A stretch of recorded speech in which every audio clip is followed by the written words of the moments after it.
Hello, hello, hello.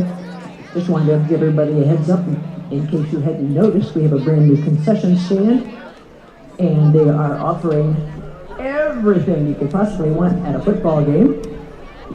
The band boosters and the all athletic sports boosters are offering pizza, pepperoni rolls, G-Men burgers, G-Men cheeseburgers, hot dogs with cheese or chili, Chick-fil-A sandwiches, pretzels with cheese, pretzels without cheese, pretzels with cinnamon sugar, nachos with cheese, salsa, or chili and jalapenos.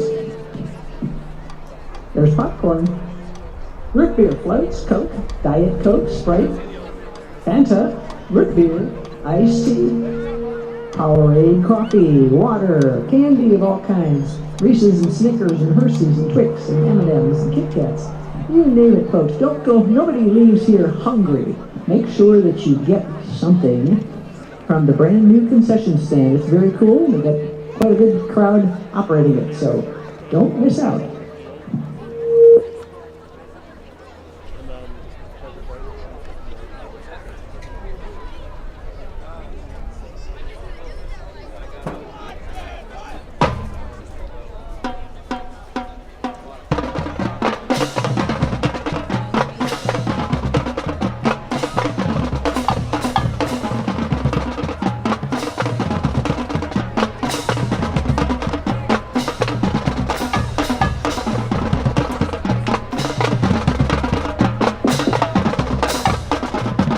Football fans, welcome to JAG Field, home of the G-Men, and now please direct your attention to our western end zone.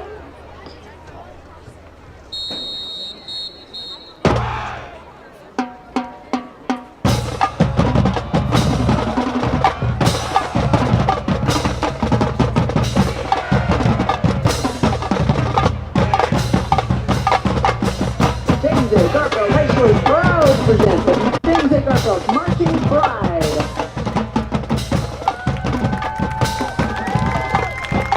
Now in its 82nd season, the Pride is under the direction of Theo Sevilla, student teacher Peter Neverett, flagline instructor Christine Epizaki, percussion instructor Mark Hugo. The band is led in the field by band president Jack Rado, drumline Captain Morgan Martin, flagline Captain Megan Schaefer, and radio single sponsor. There we go!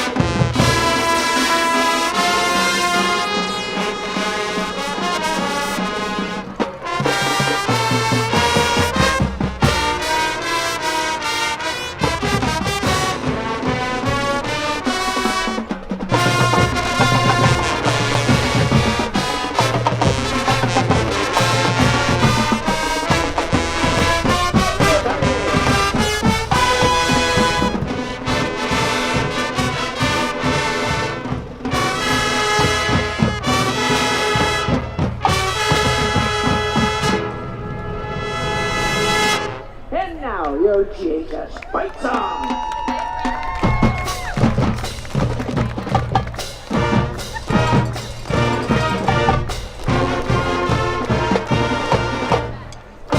Feel free to clap along or sing if you want. Go for it. The Garfield fight song.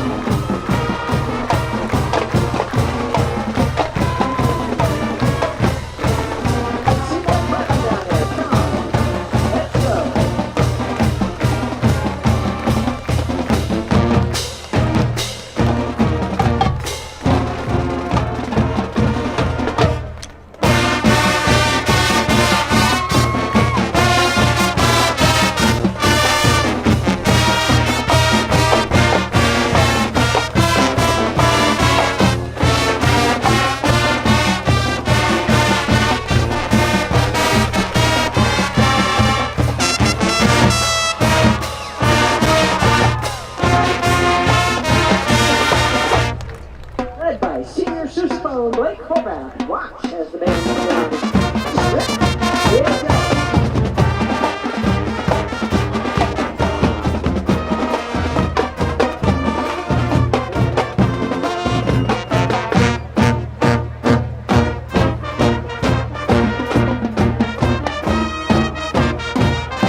Valley to the main podium.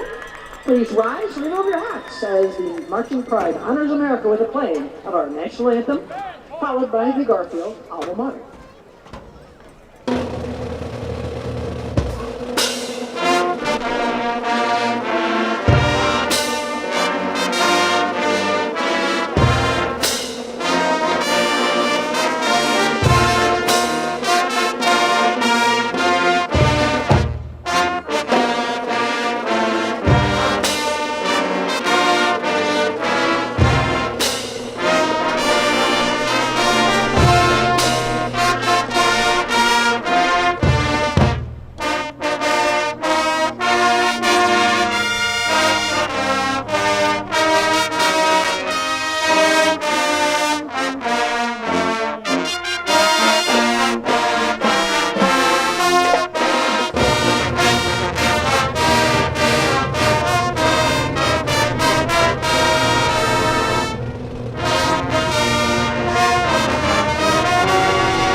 Welcome our senior band president, Jack Rado, to the podium to direct tonight's alma mater.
Bring out the team.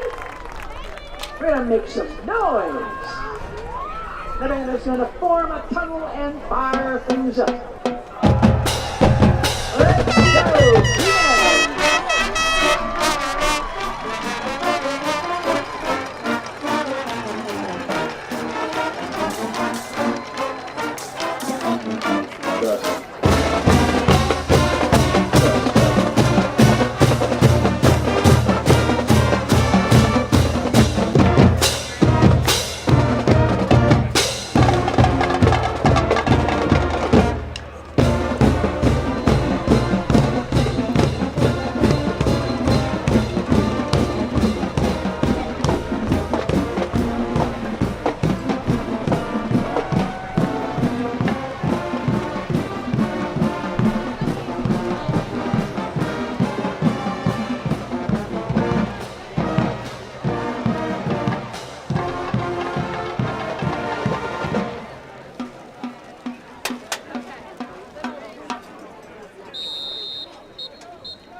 The Board of Education, Superintendent, Principal, and Athletic Department of Garfield High School extends to each of you a cordial welcome. We are pleased that you are here tonight. The athletes in this game are friendly rivals. While play may be fierce, all in attendance tonight are reminded that this is a game between youngsters and that sporting behavior is expected by all. The officials assigned to this game have been selected and assigned according to the procedures adopted by the Mahoning Valley Athletic Conference and the OHSAA. The officials for tonight's contest are Jerry Taringo. Good evening and welcome back for another exciting season of Garfield G-Men football. We're back with another year of live streaming our home games, thanks to the efforts of our yearbook staff and specifically with Ben Call. Matchup tonight with Garfield and Cardinal. Last year was not much of a matchup. Garfield defeated Cardinal 49-6, but that was not indicative of what type of season Cardinal would have. They ended up going 7-4 and 4-2 in the conference. Garfield, that set the tone for a great season as the G-Men finished the season 12-1, losing to Kirtland in the regional semifinals and winning the Mahoning Valley Gray tier. Getting the season started off for us tonight, new kicker replacing the leg of Colin Lysick will be another soccer star in Ethan Bittens. Deep for Cardinal will be number 2, which is Joshua Ripley, and number 8, which is Troy Doman. And the season is underway. Good kick by Bittens. This is going to be right at the 1 by Doman. And he's crushed at the 8-yard line by Carter Bates. All right, there. Yep, that's better. Thank you. All right. So that's a name we'll be hearing quite a bit on the defensive side here. Number 33, Carter Bates. We'll probably see a lot of time. So get this season going here. Again, some new players, new names, but same expectations for the G-Men this year.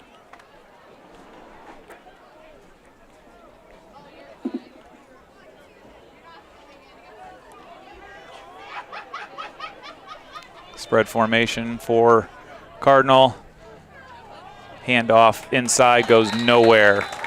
Ball is carried by number 12, Joshua. That was carried by number 12, Josh Soltis.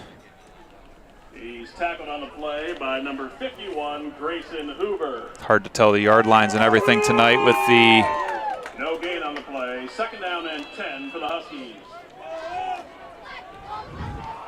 Sun in everybody's eyes so far. So second and 10 for the Huskies. No gain there on that first run by Soltis. An option pitch out to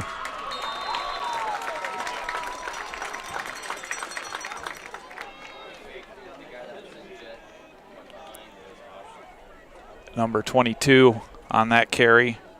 That was Reese Soltis. Soltis is a name we'll hear a lot tonight. So third and 6 coming up here. And 4 yards on the play. Third down and 6 for the Huskies.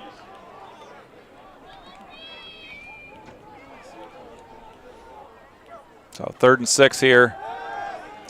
Pass set. Flushed out of the pocket. He's going to be dropped behind the line by number 51, Grayson Hoover. Number 6, the quarterback Logan Straver was the ball carrier on that one. For a loss of 3 yards on the play, bringing up fourth down and 9. So 4th and 9 for the Huskies here. We have Deacon Summer and not sure who's back with Deacon right now. We do have number 11 punting.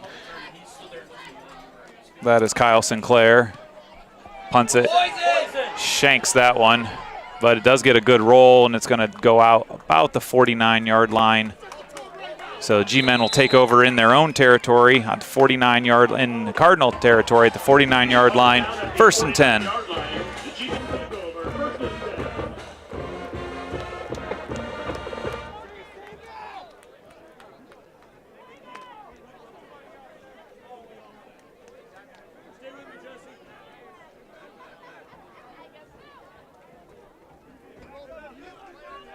Okay, leading the G-Men in the backfield, we have Eric Geddes, replacing Brody Swigonski at the quarterback position.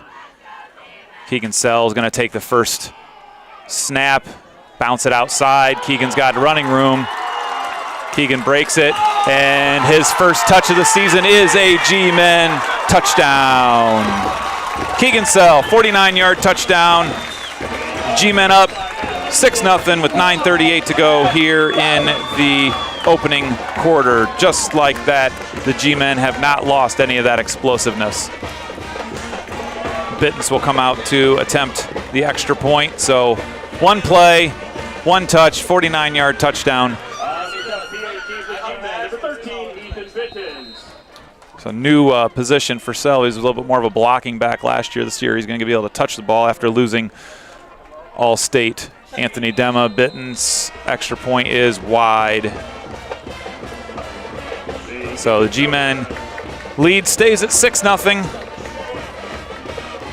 But impressive run there by Sell, breaking tackle, bouncing it outside, and then able to get his legs up and not get caught there inside the 20.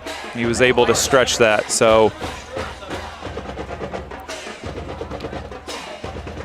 again, the nice thing with the G-Men is a lot of people graduated, but a lot of people got playing time last year. So as much as the names may change, there is some experience that is returning to the G-Men backfield. That may enable them to achieve great things. Okay, wait. I'm going to go with the corner first. He's out there.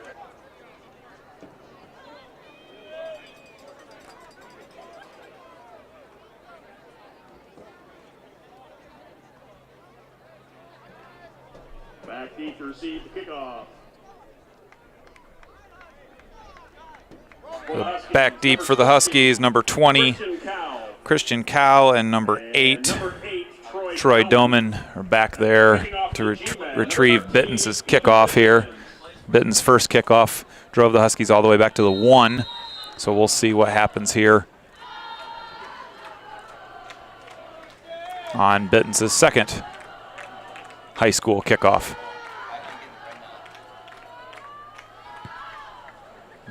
This one's going to go out of bounds, and Huskies are going to elect to take the ball at the 35-yard line. So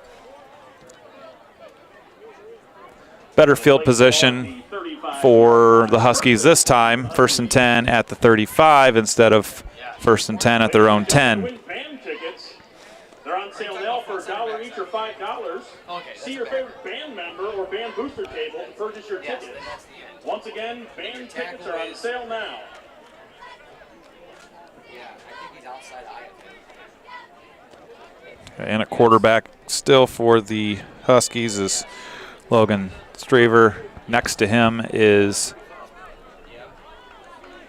I believe it's number 12. Spotted at the 40-yard line, 1st and 10, Huskies.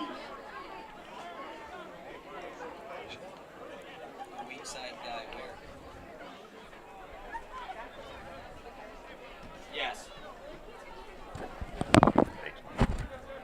Hey, when they change that?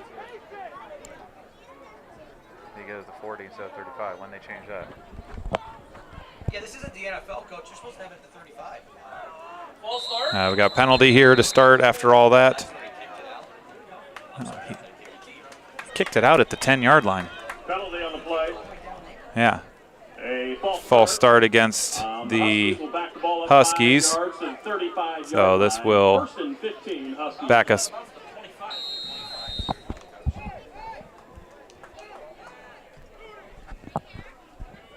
Yeah, they should have the ball.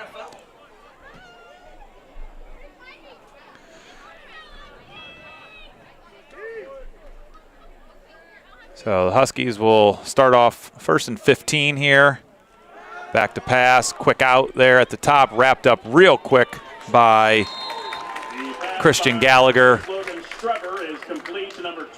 That ball was completed to number 20.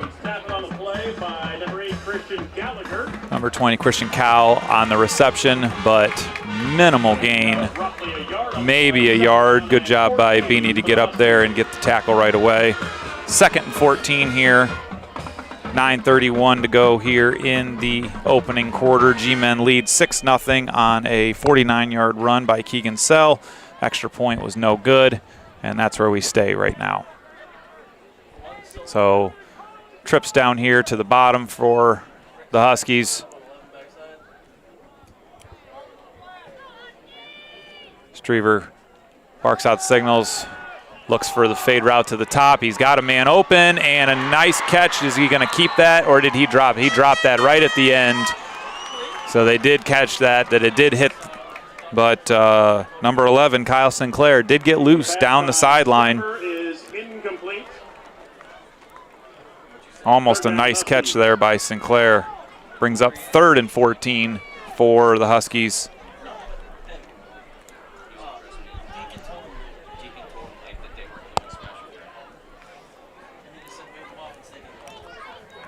So that was a nice ball there by Strever, just out of the reach of his intended receiver, Kyle Sinclair.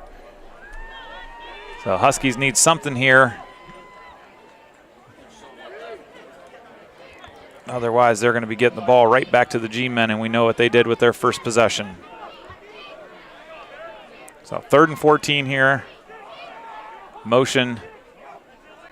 He can't turn upfield. That's an illegal motion there, which they didn't call, but a quick screen to the top, and 1-yard gain there for number 8. He's tackled immediately on the play by number 33, Carter Bates. So maybe a 2-yard gain there for him. They're going to give him 1 yard. Should be 4th down. So 4th and 13 here. 4th down. So number 11, Kyle Sinclair, back again to punt, and deep is again Deacon Summer, and Grandizio back to field this one. And Grandizio get a chance, but he's going to go with a fair catch there at about the 26-yard line is where he threw that. So we're going to get the 27-yard line. Fair catch there by Grandizio.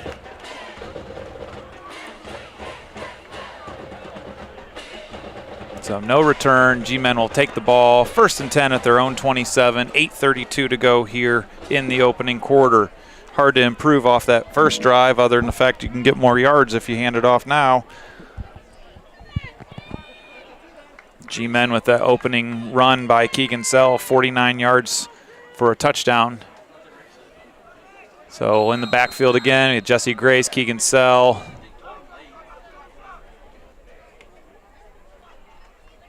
Both in the backfield. This will be Jesse Grace on the outside run. Jesse bounces it outside, and he's going to get only about 3 yards there, it looks like. 28, Jesse Grace. He's tackled on the play by number 22, Reese Soldis. So 4 yards on the play. short gain there for the G-Men up to the 30-yard line. 2nd and 7 here for the G-Men. Geddes is back in, and Jesse Grace is now out. Again, Sell in the backfield with him. Carter Bates is blocking back position.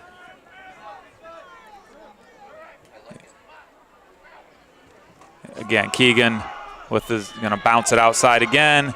Keegan hops over and just jumps out of bounds on that, but a heck of a run there again by Keegan Sell. It's all the way to the 44-yard line of the G-Men. 14-yard gain there for Sell. 1st and 10 G-Men. Again, G-Men on the move. All positive yards so far each snap, which is what you want to see. Play ahead of the sticks. So Grandizio in the backfield now. Vinny Grandizio in the backfield now with Jesse Grace. And Carter Bates at the blocking back position. This will be Jesse Grace to the outside. And we've got 2 flags here. And Jesse gets down to the 38-yard line, but we do have multiple penalties that are going to be holding calls here on the G-Men.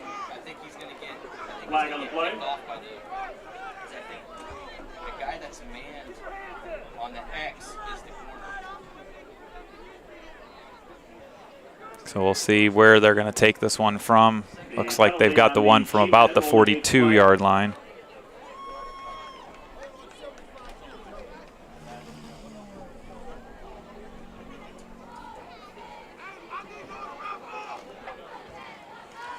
So this is going to back the G-Men all the way back to their own 32-yard line. So long first down play here.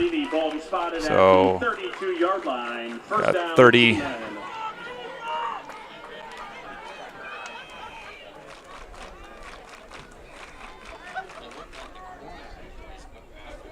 So back to the 32-yard line.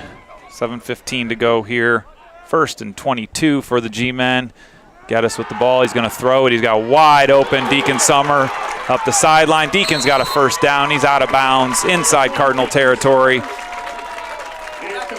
pushed out of bounds by number 22. Deacon is up to the 44-yard line of the Huskies. So into Husky territory. 1st and 10, G-Men.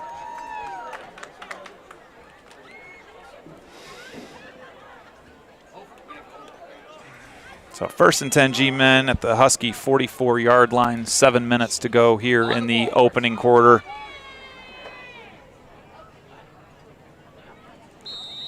And we got an illegal formation by the G-Men.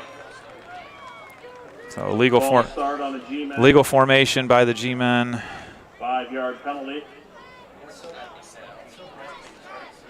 Ball spotted near midfield. So now it's backed up to the 49-yard line. So not what you want to be doing here after a nice positive gain like that.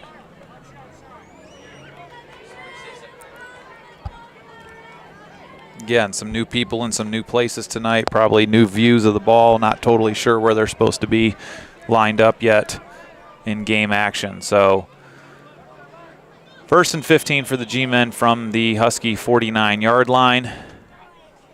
Geddes with the fake handoff. Eric's going to take the ball. He's got a lot of room to run. And Geddes is going to get down inside the 20-yard line down to the 19, 18-yard line. Where are they going to mark him? They're going to mark him right at the 20. They're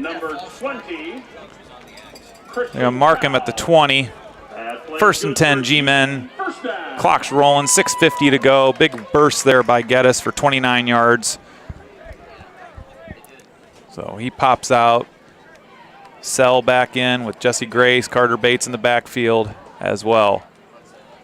Sell's going to run into his own man, bounce it outside, and get a little bit on that one. So Sell is about a 5-yard gain, it looks like. There's about a 5-yard gain there. And we got an injury timeout here.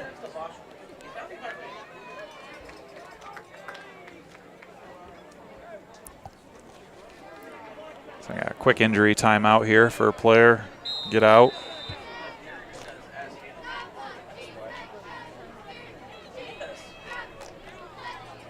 So G-Men moving the ball again with their second possession. 2nd and 5 to go at the 15-yard line. Grandizio and Carter Bates in the backfield. Carter bounces it outside, and he will just walk into the end zone there with touchdown, G-Men. Carter Bates, 15-yard touchdown run, puts the G-Men up 12-0.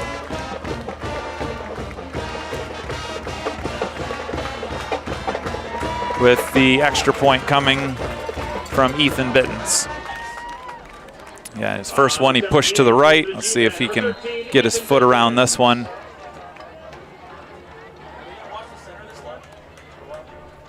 And this one is good. 6 minutes to go here in the opening quarter. G-Men 13, Cardinal Huskies 0. We'll be back in 30.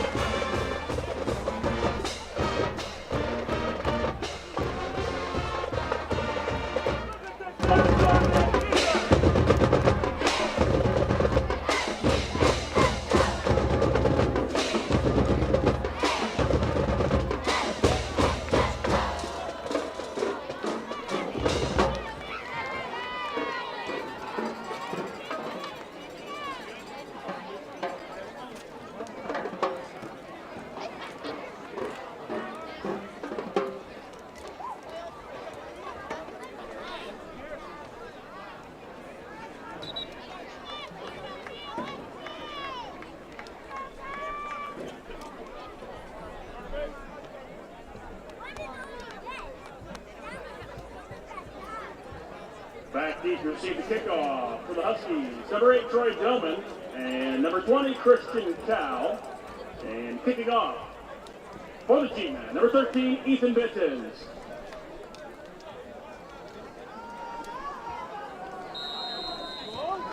Okay, so Ethan will line up for his third kick here. First one was a deep kick, just like that one. Second one went out of bounds. His third one's going to get picked up at the 10-yard line by number 20. He's got some room down the right-hand side. He's up to about the 30. That is Christian Cow. Brings it up to about the 28-yard line or so. The ball be spotted at the 28-yard line. So 28-yard line, 1st and 10 for the Huskies. Again, the Huskies need to do something to stop the G-Men onslaught right now, or we're going to have a repeat of last year. They have really mustered no offensive movement of the ball at all. So I don't know what they need to do, but they need to do something here. And that's not going to do it. Swallowed up by the center of the Garfield defense. By number 6, Logan Strever. And he's tackled on the play by number 55, Michael Hughes. They're going to give him 1 yard, but I don't really know if that's a yard. It's a generous yard there. Gain of a yard on the play. 2nd down and 9 for the Huskies.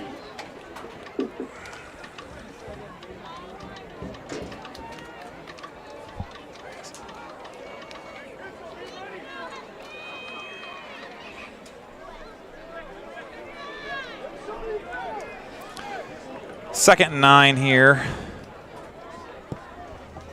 Huskies, again, need to do something to keep the ball away from the G-Men offense because they cannot stop them right now. Quarterback's going to keep it again. Stays up to the top. Maybe 2 yards. He's tackled on the play by number 51. And to, looks like the 31-yard line.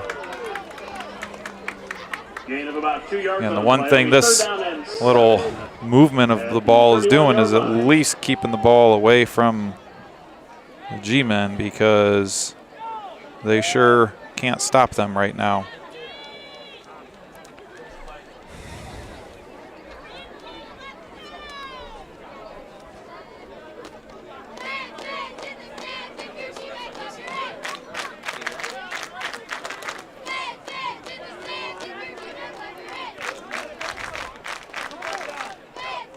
Strever has the ball, looking at the crossing route, didn't see anything. He's going to try to scramble a little bit. Does have somebody open. Nice play there by number 10, Leo Grandizio there to break that pass up.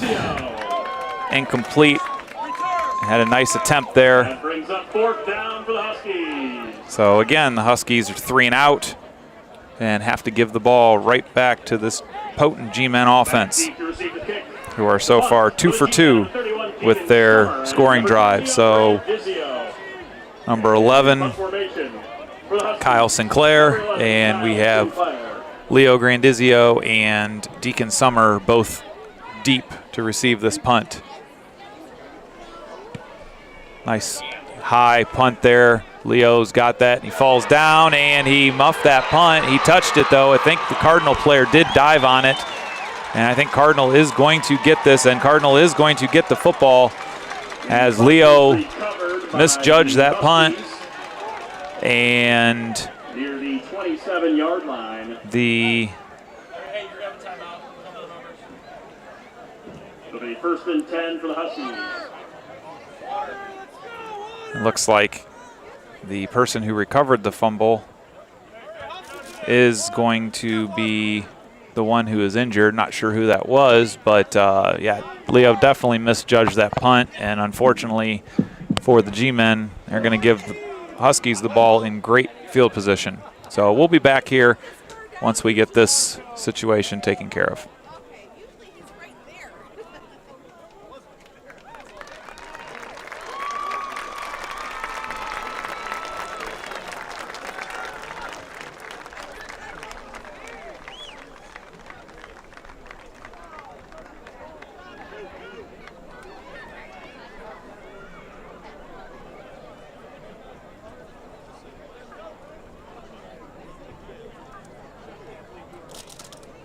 So the injured player on that was Reese Soltis.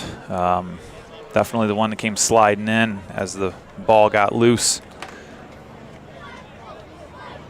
So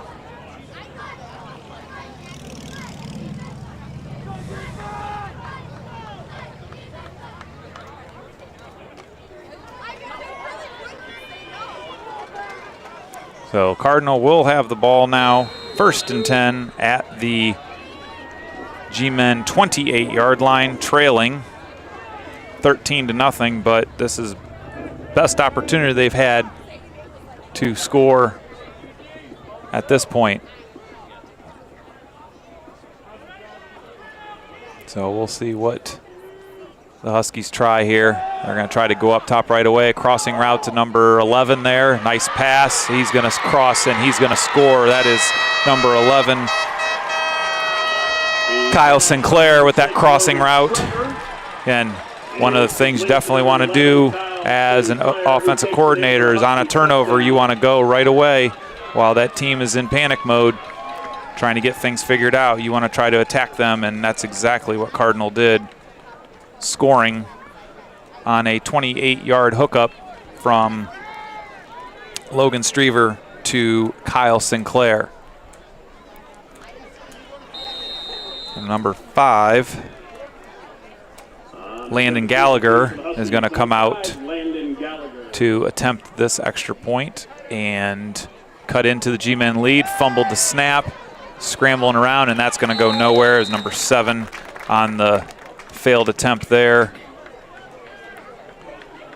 So the score will stay at 13-6 with 3:51 to go here in the opening quarter.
Kickoff to the G-Men, number 31, Ethan Summer, and number 10, Leo Grandizio.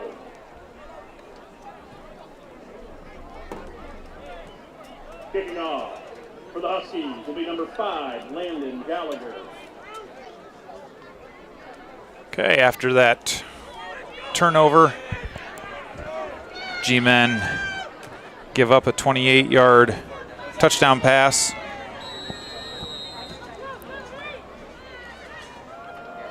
And the Huskies are now getting ready to kick off. Field, and that's Leo Grandizio. Leo's got running room up the middle, and big return there for Leo up to the 44-yard line. So good return there by Leo. Get the G-Men out of danger zone and get a good return up to, looks like about the 44-yard line. So G-Men are getting ready here, come out for their 3rd offensive possession. They really have not had any problems moving the ball against this Husky defense. The only points the Huskies were able to get is on the turnover on the punt. Muff punt by Leo Grandizio, but Leo made up for it a little bit right there with a nice return. So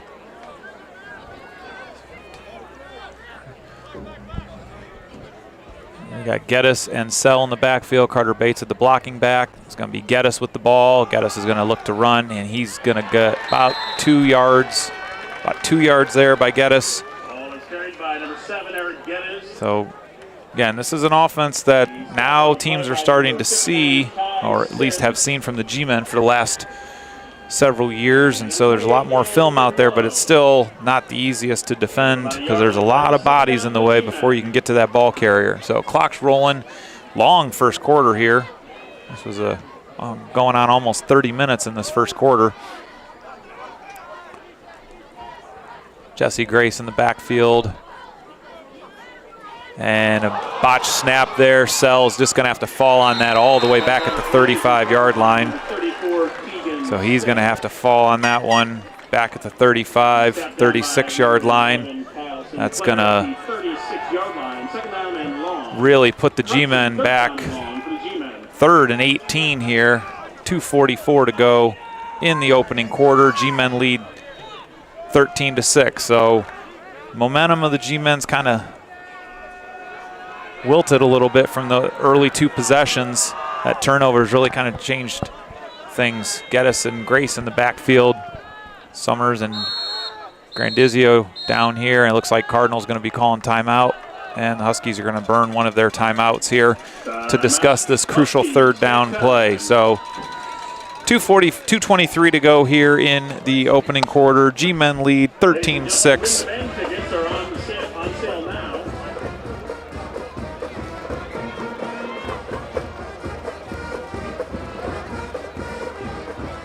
Win the band tickets are on sale now. Win a chance to have band play personally for you. $1 each or $5 for 6. To purchase your tickets, please see your favorite band member or band booster table to purchase your tickets. Once again, purchase a ticket and have the band perform personally just for you.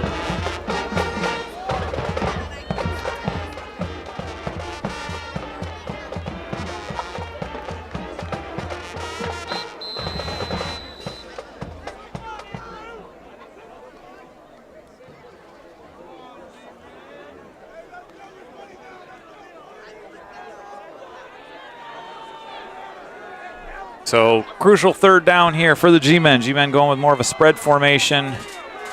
Traditional formation here for the G-Men.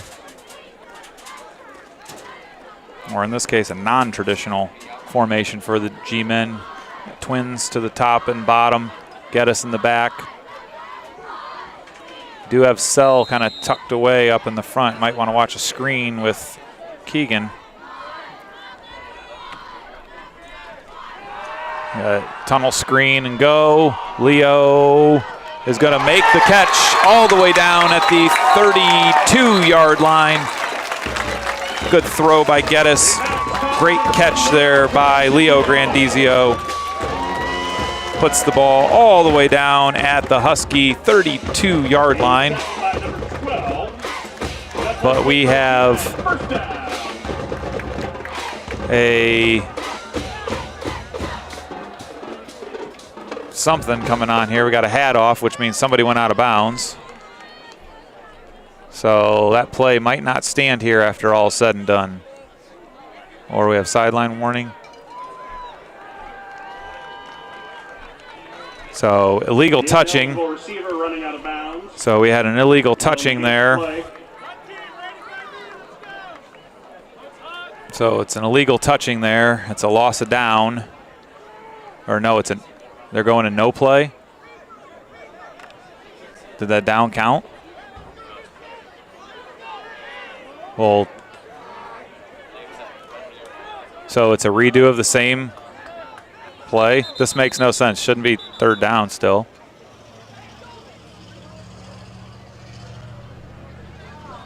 How is this a do-over?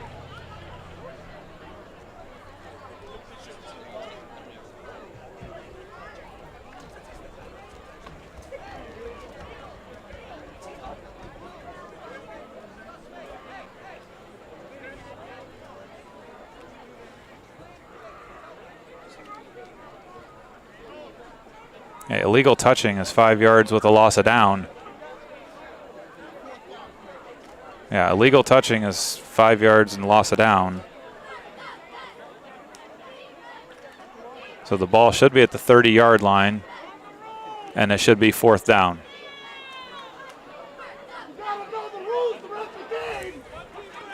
Yeah, so it's an illegal touching because Leo ran out of bounds and then came back in, which means he's not allowed to be the first person to touch the ball, which should be a loss of down and a 5-yard penalty. So it should be 4th down.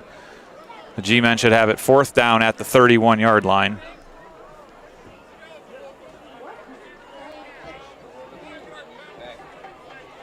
They're replaying 3rd down. That's the penalty and negation of play. That brings up 4th down. 3rd down, correction.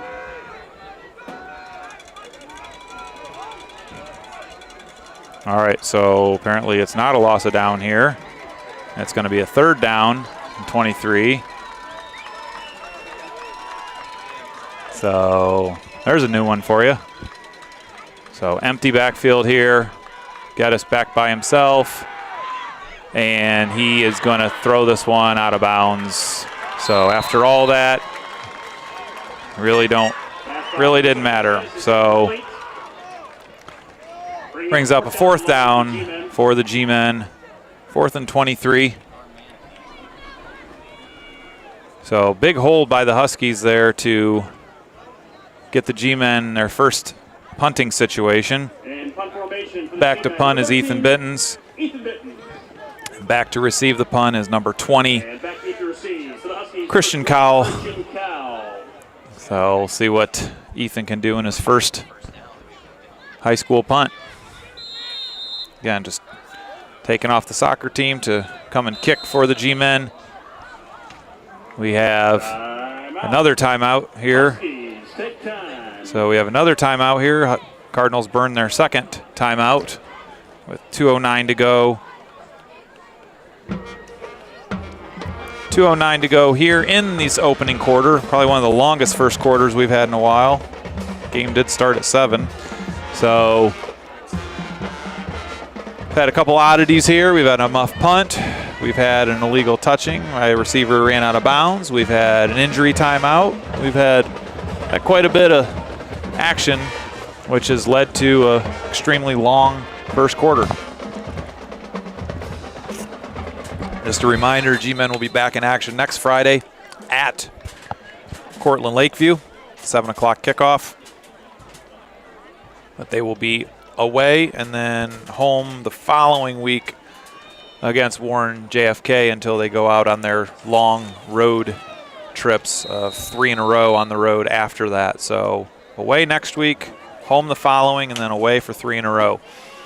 So September is going to be a lonely month here at JAG Field. Again, Bittens back to kick.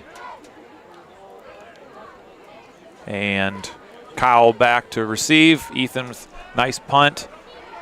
And that's going to check up at the 41-yard line, no return. Good punt. Good punt by Ethan there. No return. Husky ball at their own 41-yard line. 1:58 to go here in the opening quarter. Again, last possession. Huskies had a short field. Were able to connect on a crossing route and score after the turnover. Muff punt. Gave the ball to the G-Men, gave the ball to Cardinal with a short field. So G-Men need a stand here and can't let these guys back in the game. So again, spread formation here for the Huskies. Strever barking out signals in the back. Motion, orbit motion, and he's going to get wrapped up and scoot almost back to line of scrimmage. Good job by Jesse Grace there. Number 12, Josh Soltis there on the carry. Loss, 1 yard loss there. Could have been a lot worse, so he did a good job to sneak himself out of the clutches of Jesse Grace. So second 11, 40-yard line for the Huskies. 1:39 to go here in the opening quarter. G-Men lead 13-6. G-Men scored on their first 2 possessions. First was a long run. First time he touched the ball, first play of the game. Offensively, Keegan Sell, the 49-yard touchdown run. And then the next series, Carter Bates with a 15-yard touchdown run. So Huskies going with a trip formation here to the bottom. Watch for these crossing routes. We got false start or delay. We got a false start here on the Huskies. So that's going to back them up again as we're finally under a minute to go in this opening quarter. And one of the longer opening quarters. It's almost 40-minute quarter here. Sun's almost down behind the trees back there, which will make spotting everybody a little bit easier too. So clock's rolling. Looks this is going to be the last play of the opening quarter. Again, both teams have definitely showed this is week 1 of the season with some opening mistakes and just haven't looked very sharp. Neither team's looked very sharp so far. So Strever's rolling, looking all the way back across the field. He's got a man open, and great play there by Geddes to knock that away. That's a long throw, rolling to your right and thrown all the way back to your left. That's a 50-yard throw easily there that kid tried to do. So 7 seconds to go here in this first quarter. 3rd and 16. So the bad thing of that is you could go short possession here. You're going to give the ball right back to the G-Men in decent field position. So Cardinal needs to make something out of this, even if they get half of this back, to get the G-Men pinched back a little bit deeper. Again, double formation here for Cardinal. Fumble the snap. Strever's going to get wrapped up, and this ball's going to get, oh, yeah, that ball looked like it was going to be a pick 6 there for Vinny Grandizio, but we're not going to have that. We got, clock has finally hit all zeros. End of the first quarter. G-Men 13, Cardinal Huskies 6.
Back to start the second quarter.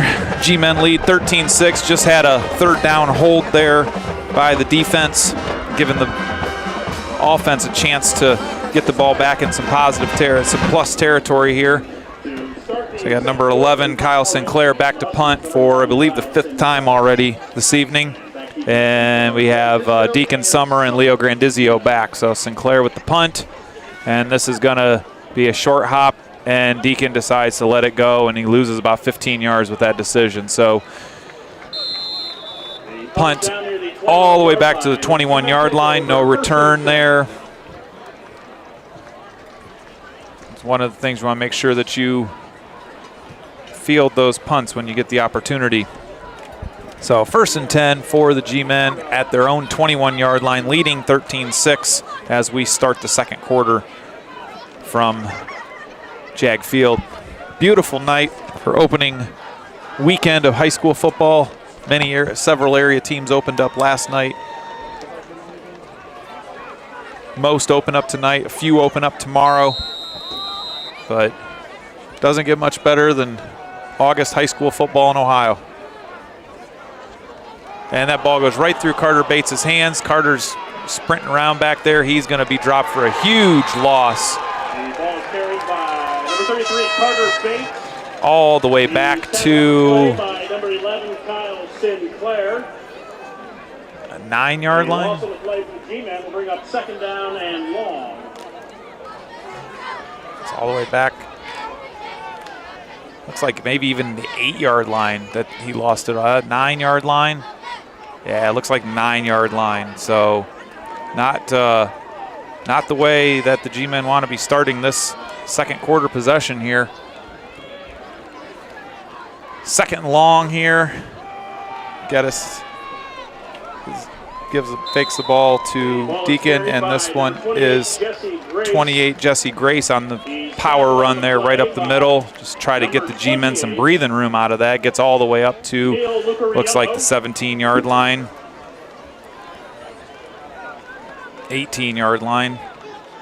So 9-yard gain there for Jesse, but still puts a long third down here coming up for the G-Men. Again, G-Men have kind of been their own worst enemy tonight. 2 bad snaps, muffed punt.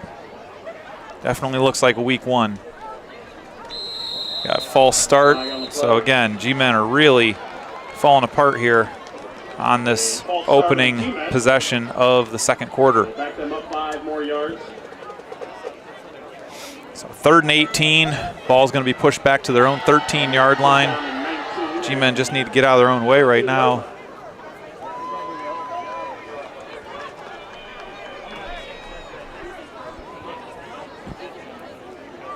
Geddes comes back in for Bates.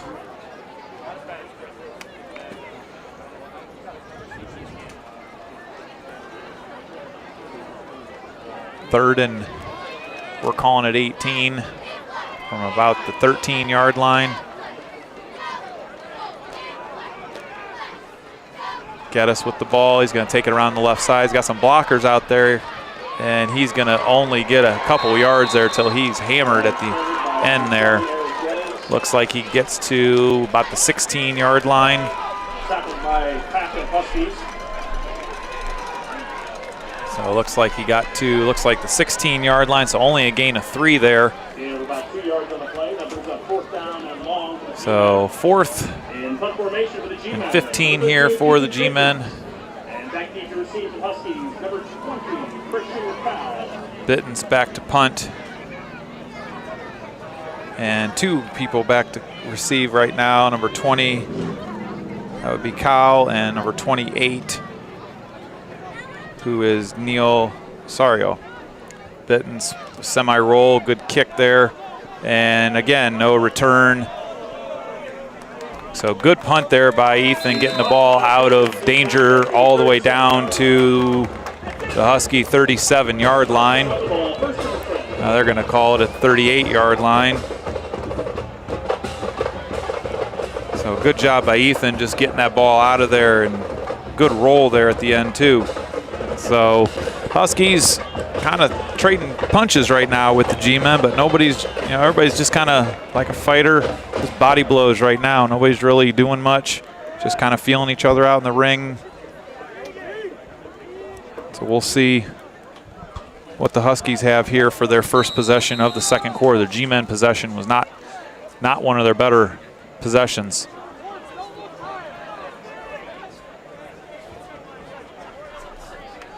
So Logan Strever is in the back, barking out signals, trips to the top, and they're only playing with 10 players right now, so this might be an interesting play, and he is stuffed at the line of scrimmage, number 2, Joshua Ripley.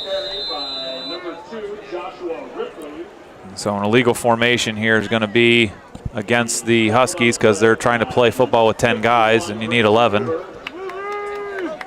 number 33, Carter Bates, good flag on the play.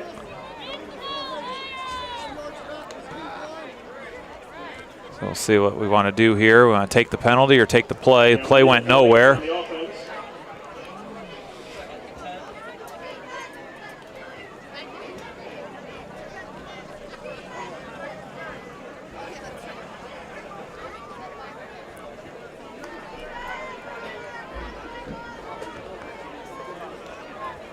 Let's see what they're going to do here. Going to take the penalty, or are we going to? So 5-yard penalty. We'll see if we decline it or take it here. It's not really that big of a decision there, Mr. White Hat. Either yes or no. Yes, we want it, or no, we don't.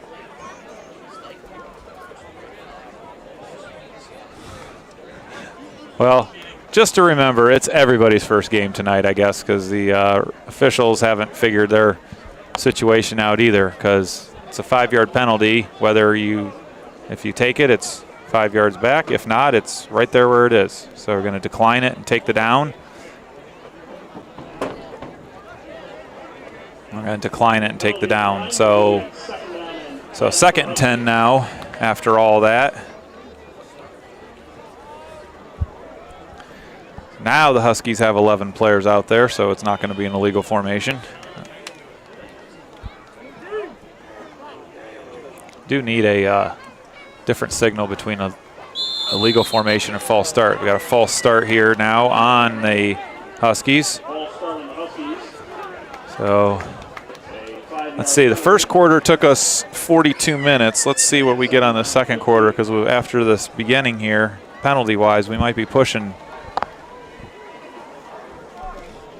It's good they moved the start times up to 7 o'clock in Ohio, not the old time 7:30 when I played.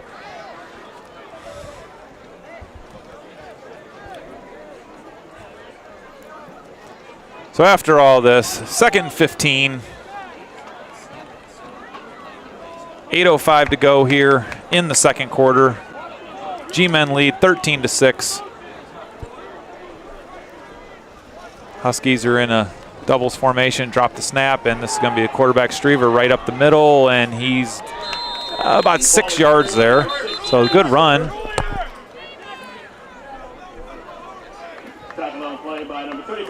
So down to the 39-yard line. So a good run there. Get back to where we started this whole shebang at.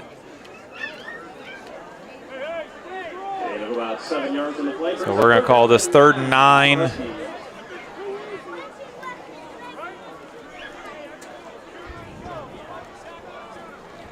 As the Huskies get their formation set, they've been pretty much staying pretty exclusive to this doubles formation. Probably counting guys in the box and seeing what they have. And we got another false start because nobody wanted to snap the ball. So we got another false start. So false start. I'm going to back him up 5 more. So just after that nice run, he's right back to where he started.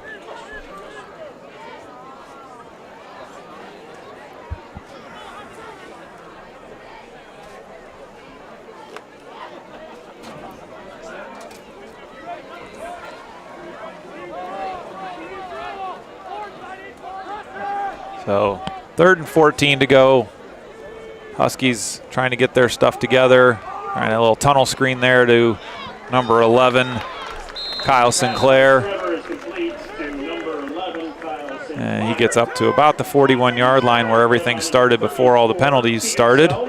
So not much on that offensive possession there for the Huskies. Brings up a 4th and 7, getting ready to punt it again.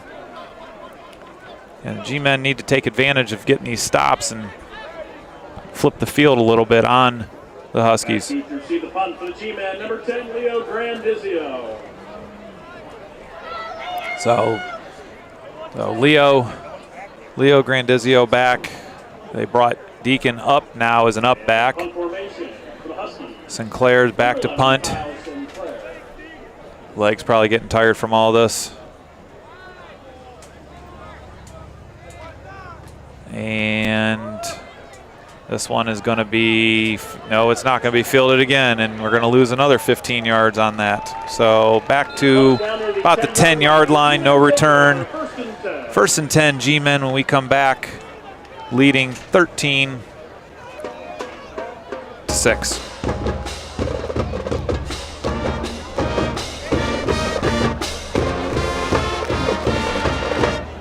Ladies and gentlemen, help support the band by purchasing your Win the Band tickets. The band booth here in the main gate for a chance to have the band perform personally just for you. Once again, and purchase your Win the Band ticket near the main entrance of the stadium. All right. G-Men with another possession here in the second quarter. See if we can get some positive yards here. 5:34 to go here in the second quarter. G-Men need to show a little something.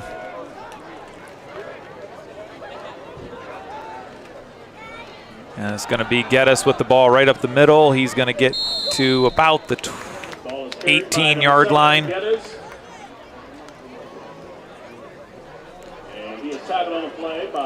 Up to about the 18-yard line, so a nice 8-yard gain there by Geddes. Correction, number 28, Neil Lucariello. So 2nd and 2 here for the G-Men. 8 yards on the play. 2nd down and 2 for the G-Men. So that's a nice positive play coming out. Now we got to string 2 of them together here. It's been one of the problems. We've had a positive play, then immediately we have a penalty or a negative play. So got to try to hit this. And ball carried by number 34. say Keegan Sell with the run there all the way up to the 25-yard line. So a nice solid. Correction, number 26, Aiden Cox. Nice solid back-to-back plays by the G-Men there, getting the ball moving, keeping the clock moving. Just need to sustain some sort of drive here. Get points before half would be great, because the G-Men do get the ball to start the second half. So if you could get a double here, that'd be great.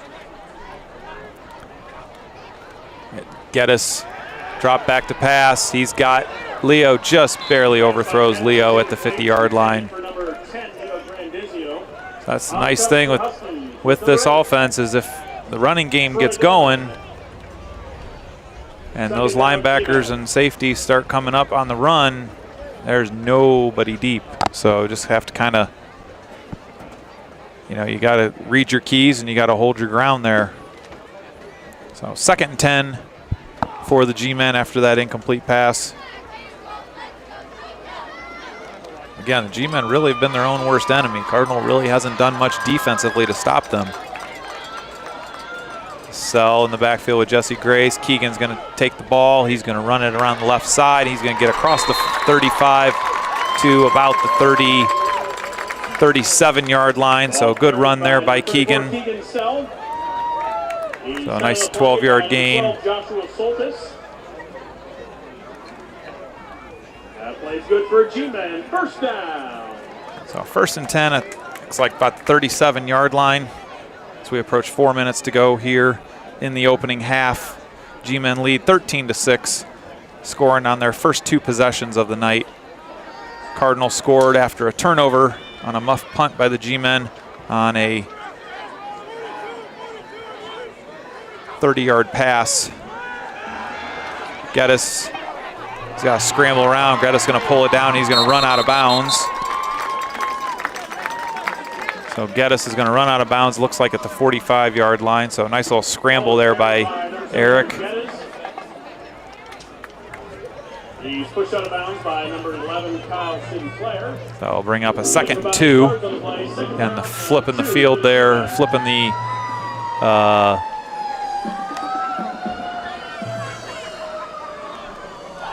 line kind of through the Cardinal there for a minute. G-Men did have a couple people open on that play if it could have just been a little bit more patient there. So 2nd and 2 for the G-Men, and we got a false start on the G-Men. Yeah, and this has been the downfall of Garfield here tonight, is positive, negative, and so now we're back to a 2nd and 7 at the 40-yard line. So that definitely changes the play call from a 2-yard play call to a 7-yard play call. So see what the G-Men come up with here. Geddes and Jesse Grace in the backfield. Keegan Sell at the blocking back. Trying to blitz that middle, trying to time up the snap. Geddes slips away from the first guy, but he gets knocked out of bounds about the 44, 45-yard line.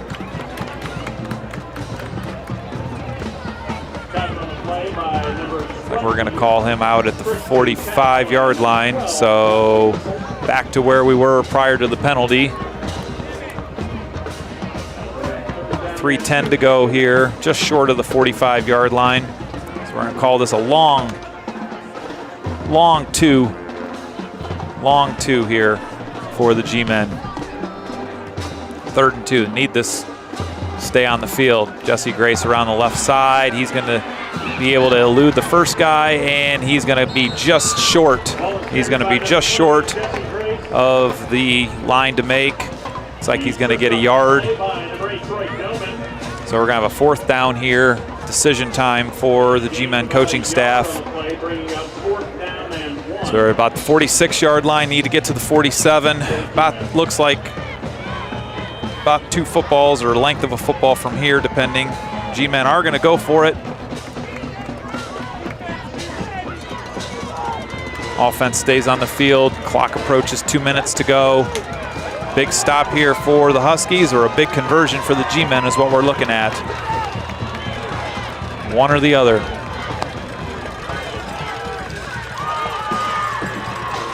And the Huskies run across the field. So encroachment on the Huskies is going to give the G-Men an automatic 1st down with 1:57 to go. So pushes the ball across the 50-yard line to 48-yard line. 1st and 10 G-Men. 1:57 to go here. So G-Men be great if G-Men could get points on this, because again, they start the second half with the ball.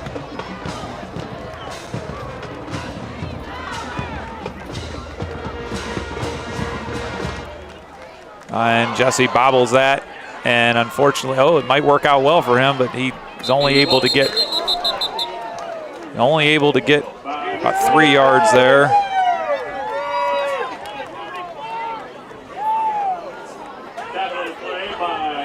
So after what could have been a disaster, you get about a 2-yard gain there. Clock's running, 1:35 to go. So 2nd and 8 here for the G-Men. You got 3 timeouts. You're about a minute to go. So we're approaching the 1-minute mark to go here in the 2nd quarter. G-Men with the ball. Geddes is going to look to throw.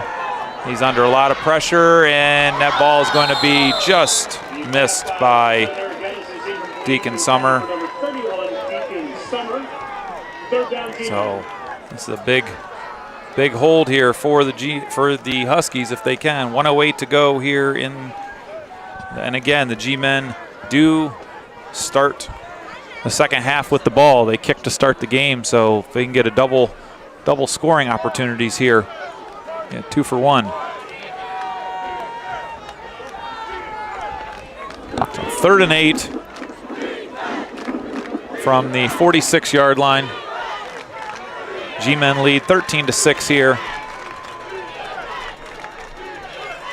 Huskies have really started to send pressure up the middle, and there's plenty of room to run out here by Carter Bates across the 40 down to the 34-yard line.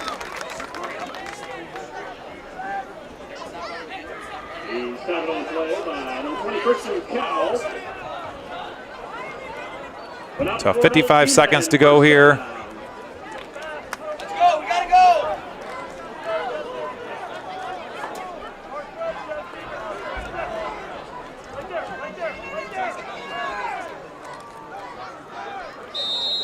And Cardinal is going to call a timeout with 37 seconds to go here. A lot of time wasted there on that play, but 1st and 10 for the G-Men, 37 seconds to go. G-Men have the ball at the Husky 34-yard line.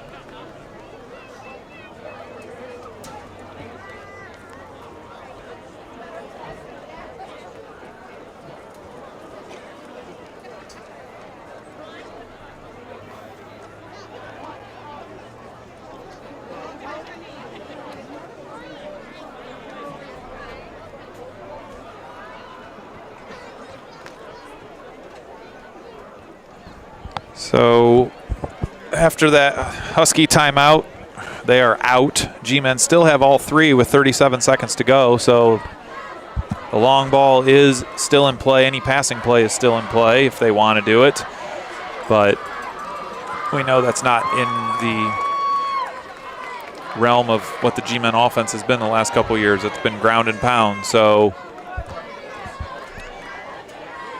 you have Sell at the blocking back position, Geddes in the backfield, Jesse Grace split up to the top, Leo Grandizio and Deacon Summer split down here to the bottom. Geddes is going to look to throw the ball. He's got Grandizio on a crossing route at about the 25-yard line. So got out of bounds, looks like at about the 23-yard line. So first down, G-Men. A nice little crossing route there. 32 seconds to go here. G-Men have the ball first and 10 at the Husky, looks like 24-yard line. So have to take 1 yard away from that pass completion. And Geddes barking out the signals. He's going to look to the same side. He's got Deacon. Deacon's going to get out of bounds. Deacon gets out of bounds at the 17-yard line, so 7-yard gain. 18-yard line. Second down and 5. 17-yard line.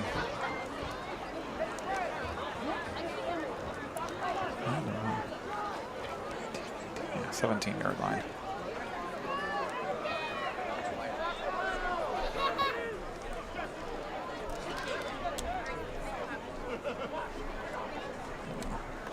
Now Jesse on the jet sweep, and it is just eaten up by the Huskies there. So Huskies definitely had that play scouted, and G-Men are going to call timeout on that one.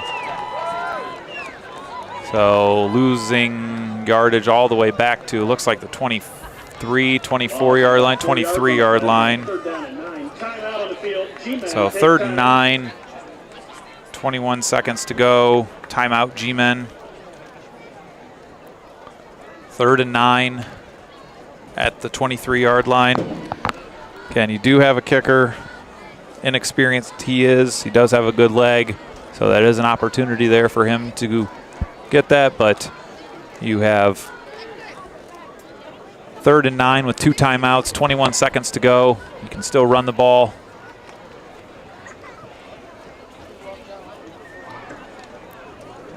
So we'll see what the G-Men decide to do here on this play.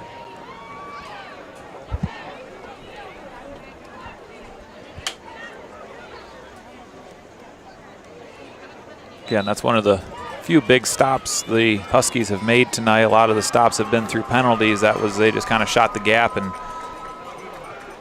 got in the backfield before Jesse could make a move. So 3 wide out formation for Geddes.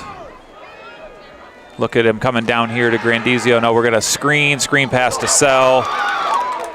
Sell's going to take this ball. He's going to wiggle himself out of bounds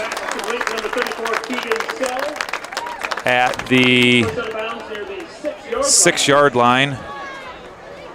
So nice pickup there.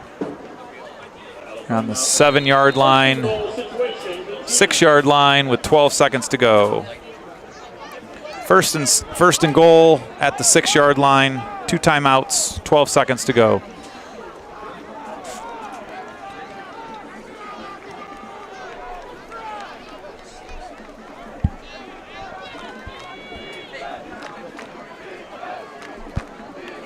So G-Men again with the spread formation. Geddes and Sell in the backfield.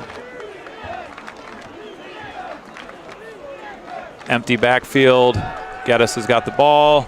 Geddes is going to throw across, and he's got Leo Grandizio for touchdown, G-Men. Leo Grandizio for the G-Men touchdown.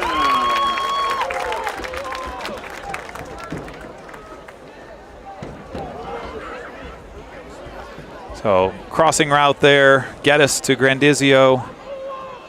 6-yard touchdown there for the G-Men. Bitten's out for his extra point attempt. Number 13, Ethan Bitten.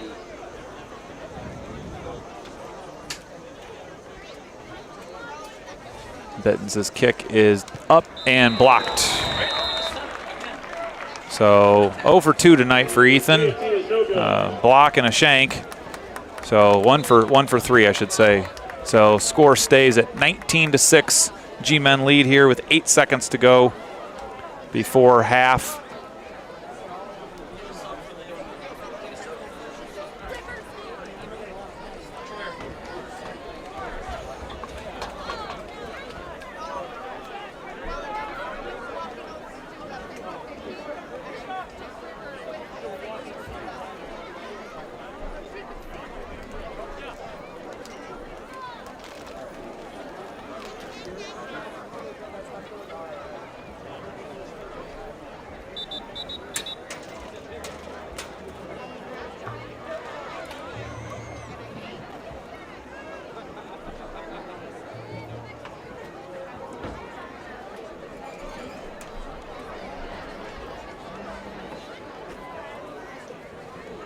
Kicking off the G-Men will be number 13, Ethan Bitten.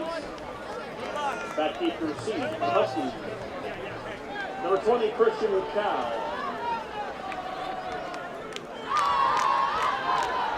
Number 8, Troy Gilman. Bitten's getting ready to kick off for the G-Men, leading 19-6. Good kick there by Ethan. Ball gets to the 10-yard line there by number 8. Troy Doman gets around the edge, but not much further than Leo Grandizio. After he makes a touchdown catch, he makes the stop on the kickoff. So good play there by Leo. So 25-yard line for the Huskies.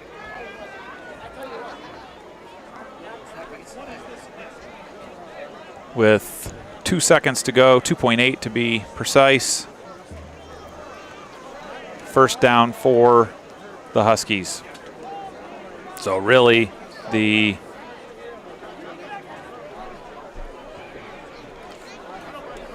Huskies are just going to want to try to get out of here without giving anything up. I mean, that would be the best bet for them. And that play is going to get not much. 5-yard gain there by number 2. Didn't really do much there, but takes us to halftime where the G-Men are leading 19-6. We'll be back after the band show.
Tonight's first tune this evening was released back in 2009 by singer and performer artist Lady Gaga. This is Bad Romance.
Your 2022 Cardinal Soch flag line.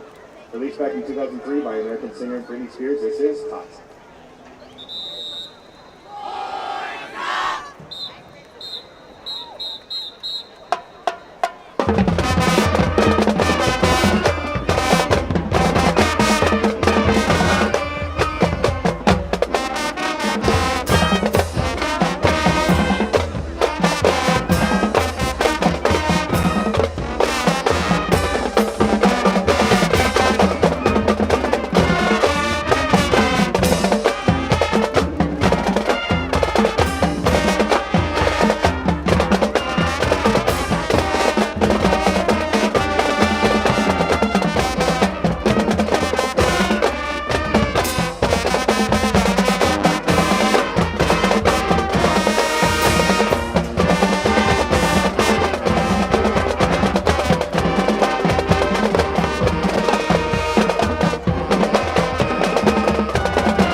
Tonight's next tune was released back in 2012 by hip-hop duo Macklemore and Ryan Lewis. This is Thrift Shop.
Garfield fans, remember, you can win the band for your house and for you. See it. You can vote band members or the losers. And here is what you will see. Led by Senior Band President Jack Rado, Drumline Captain Morgan Martin, and Flatline Captains Megan Schrader, Schaefer, and Meredith Kingsparker. JAG Garfield High School is proud to present the Pride of Garfield Marching Pride. The Marching Pride kicks things off with a multi-platinum power pop tune from Ava Max.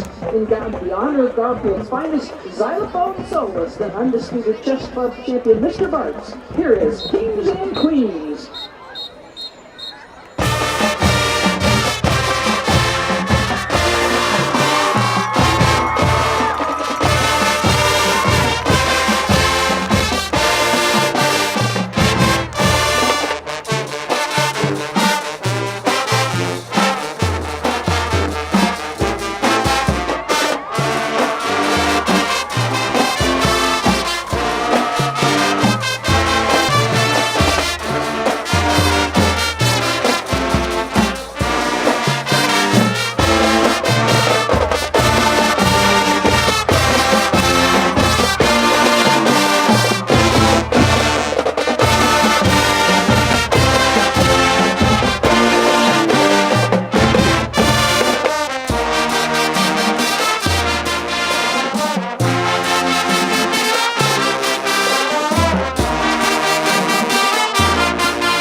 With a smash hit by the London-born singer Dua Lipa.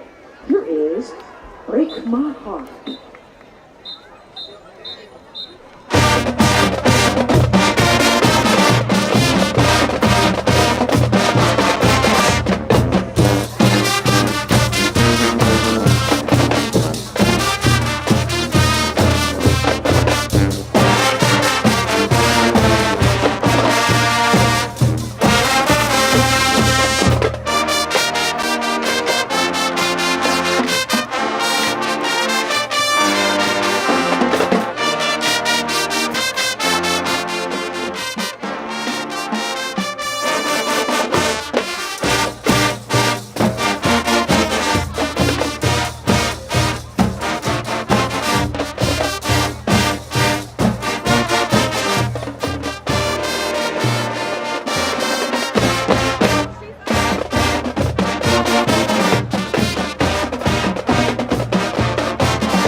Star Trek, others prefer Star Wars. Some people just like singers and rappers from Trinidad. Straight from Mickey, here is Starships.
tune is a mega hit from our old buddy Macklemore. Here is Can't Hold Us.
$5 a piece or 6 for $5. You can have Batman at your house. So, get your tickets. Hey everybody, get yourself over to the concession stand, brand new concession stand being run by the athletic boosters, all athletics, and the band boosters, and all the money that you spend on food anytime is going to go to support the band, support the athletics, and that's what you want to do. Don't miss it. They got everything you could possibly want to eat at a ball game. Get yourself over there. There are also shirts available at the entrance gate and tickets for winning the band. Nobody needs to leave here hungry.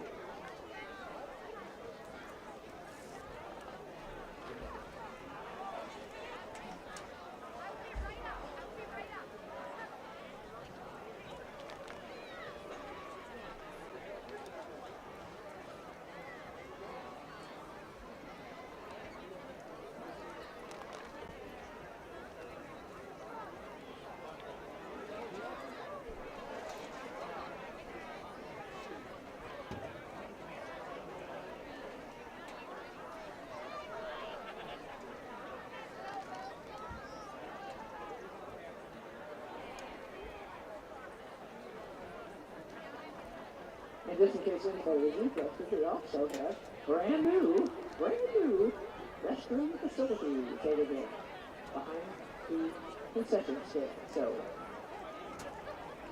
look for the porta potty.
All right, welcome back to start up second half. A couple of quick halftime stats. Total offense for the G-Men, 221 yards. Cardinal, 51 yards. G-Men have run 28 plays, the Cardinals 16. Passing, G-Men are 5 of 8 for 65 yards and a touchdown. And the Huskies are 4 of 7 for 37 yards and a touchdown. Big problem for both teams right now has been the penalties. G-Men have 5 for 30 yards and the Huskies have 5 for 25 yards. So both teams need to clean things up as we get started here for the second half. Cardinal will be kicking to the G-Men after G-Men had the ball to start the game.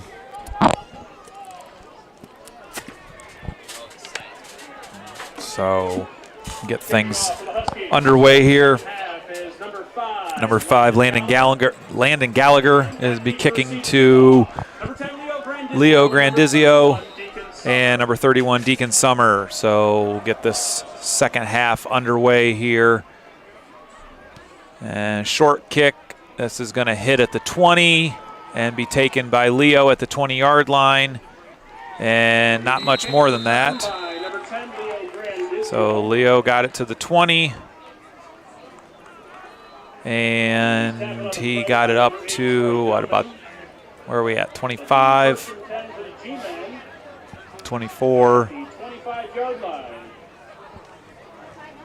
Nobody wants to set a ball here. 25-yard line. So 1st and 10 for the G-Men. Start off the second half. Again, they were able to end the first half with a score. Pass from Eric Geddes to Leo Grandizio from 6 yards out with 8 seconds to go before half. So G-Men can get a 2-for-1 here and really put some distance between themselves here.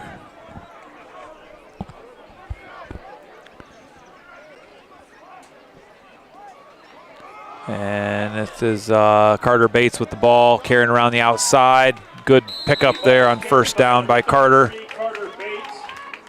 Gets up to about the 34-yard line, it looks like. So big gain, 9 yards on first down. That's G-Men have been able to move the ball. They're averaging 8 yards. They're averaging 8 yards every time they touch the ball. So it really hasn't been a problem. It's been the penalties have been a problem and the one turnover. So 2nd and 1 here. Vinny Grandizio in the backfield with Jesse Grace. Jesse runs the ball out across the 40-yard line for a G-Men first down.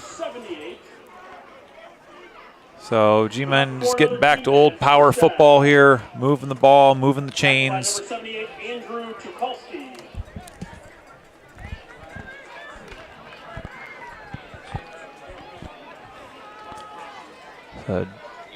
First and 10 for the G-Men at the 40-yard line.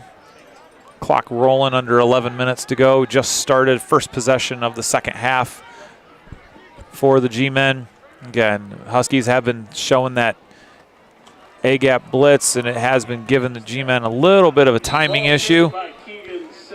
But the G-Men really have been able to hold their own up front. A lot of new working parts up on that front line tonight. So Keegan got 4 yards on that. So a lot of new faces up front, a lot of graduation that replaced some bodies up front. And so that's going to be a big. It's going to be a big learning curve. Big question mark coming into the season was how this line would hold up. Keegan with the ball again. He gets stuffed at the 45-yard line and pushed back. One of the first time that we've really seen a push by that Husky front. So 3rd and 5 here for the G-Men. Again, the new faces up front.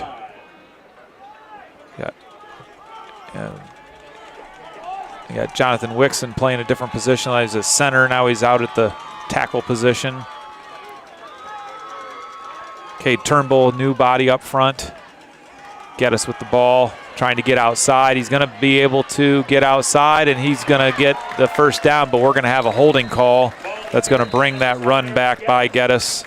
So nice run there by Geddes down to the 40-yard line, but unfortunately that ball is going to come back due to a holding call on the G-Men.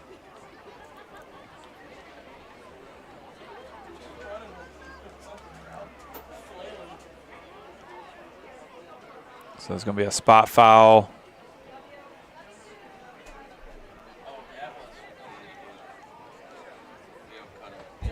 Oh, we're going to have a holding here. We're going to have a high-low. What are we going to have here?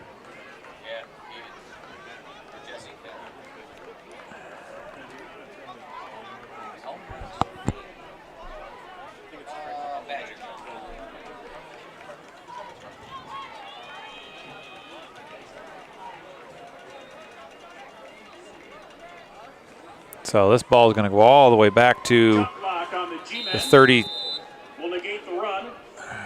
This ball is going to go all the way back to the 33-yard line. On the chop block there.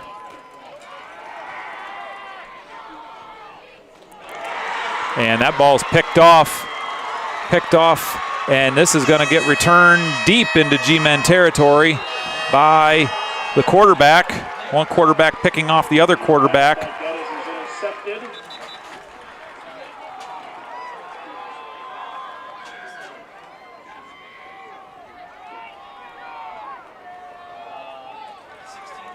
Intercepted by number 8, Troy Doman. Doman got that one. So not a quarterback interception. That was a Doman interception there.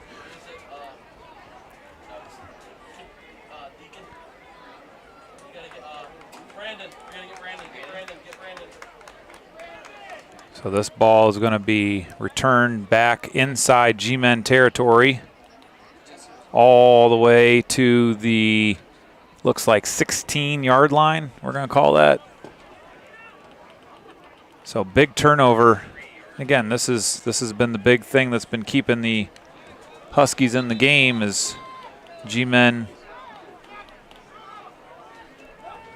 turning the ball over or making mistakes. So the Huskies will take over after the interception thrown by Geddes at the G-Men 16-yard line.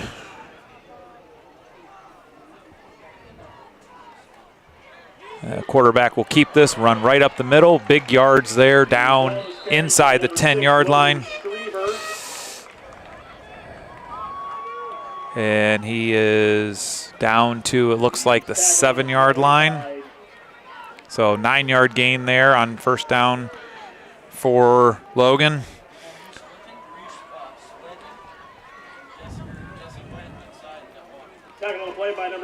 So 2nd and 1 here. Huskies on the move inside G-Men territory. Ball rolls back. This is going to go nowhere. Good stop there by the G-Men. Snap definitely helped on that one. That's number 2, Josh Ripley, who got stuffed there back to, looks like, the 9-yard line. So 2-yard loss for the Huskies brings up a 3rd and 3. And so big third down here for both teams. Ball was carried by number 6, Logan Streever. Yeah, that was by number 2.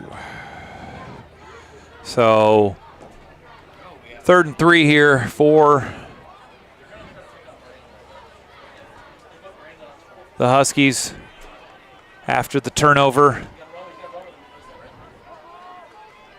They're going to look to throw. Quarterback steps up. He's not going to get much, but he's going to get something. So quarterback's able to step up to about the 7-yard line. So stop time for the G-Men. Got a 4th and 1. Back to where we were before the fumbled snap, or the bad snap, I should say. So 4th and 1 for the Huskies. After that turnover, this could be a big stop for the G-Men.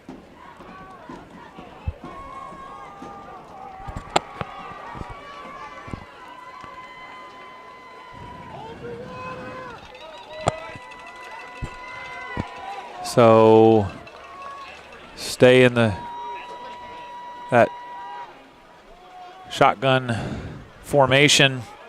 Only need a yard here. Look for the quarterback, and we get a delay of game. So again, the Cardinals shoot themselves in the foot there with the delay of game. So really hurt themselves on that one. So we go from a 4th and 1 to a 4th and 6.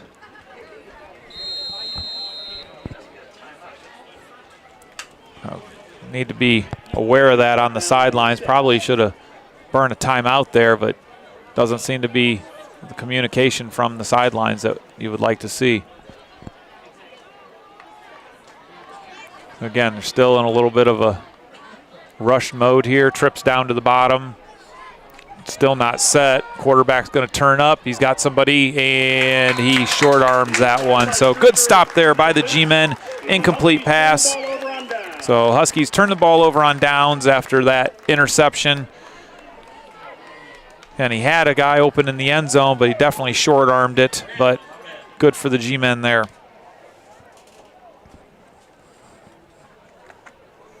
So G-Men will take over at their own 12-yard line, leading 19-6. That could have been a big score for the Huskies, but it didn't happen.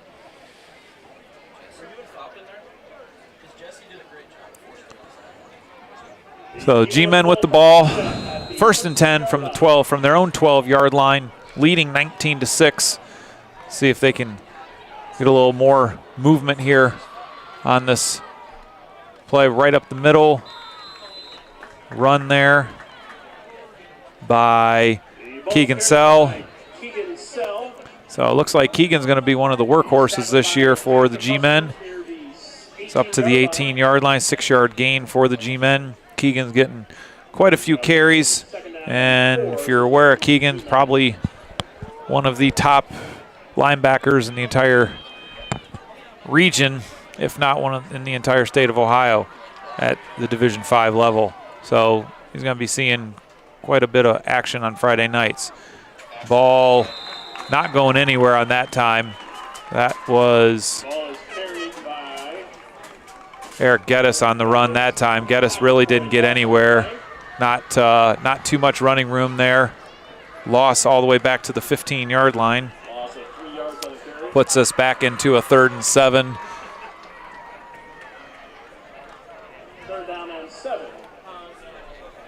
So 3rd and 7.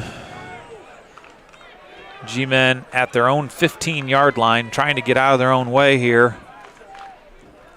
Jesse, oh no, this is Carter. I think that's Carter Bates. So Carter Bates with a tough run, just shy of the 20-yard line. Looks like the 19-yard line, we're going to call it. So 4-yard gain there. Huskies are able to hold after that turnover on down. So stand to get the ball in decent position here. And keep the ball on their side of the field. Got Ethan Bittens back in punt formation, spread punt formation for the G-Men.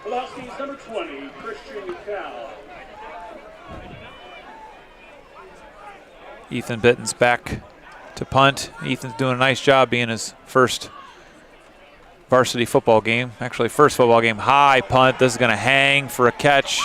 And 20 catches that at the 44-yard line. That's Cowles with the catch there at the 44-yard line.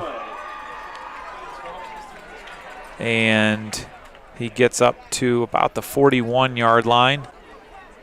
And looks like he might be hurt on this play.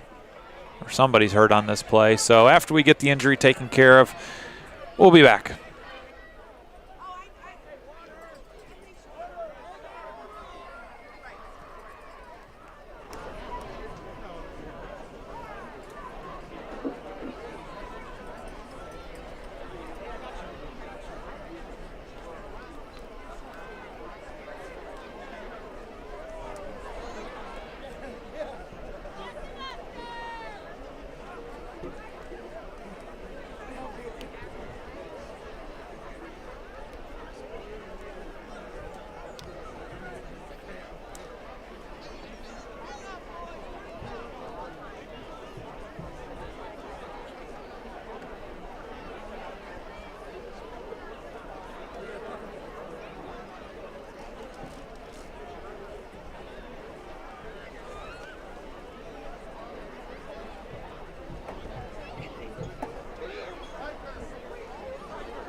Okay, so back after that injury timeout. The Huskies have the ball at the 42-yard line. 1st and 10, so good field position. Again, they've been able to flip the field a little bit and be in G-Men territory. They just haven't done much with the ball. So motion, 12's able to come back across the formation, get outside. Looks like he's going to get about a 10-yard gain there. That's number 12. That's Josh Soltis.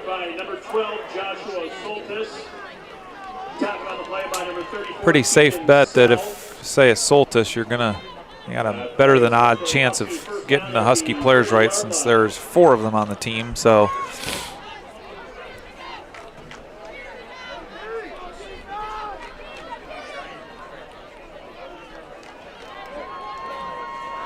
So 1st and 10 by that carry by Soltis.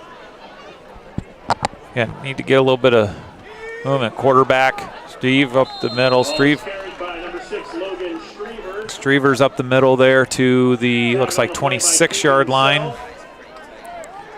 Again, they've had some success running, moving the ball against the G-Men, just haven't really been able to sustain long drives. Their scoring drive was a pass after a G-Men muffed punt.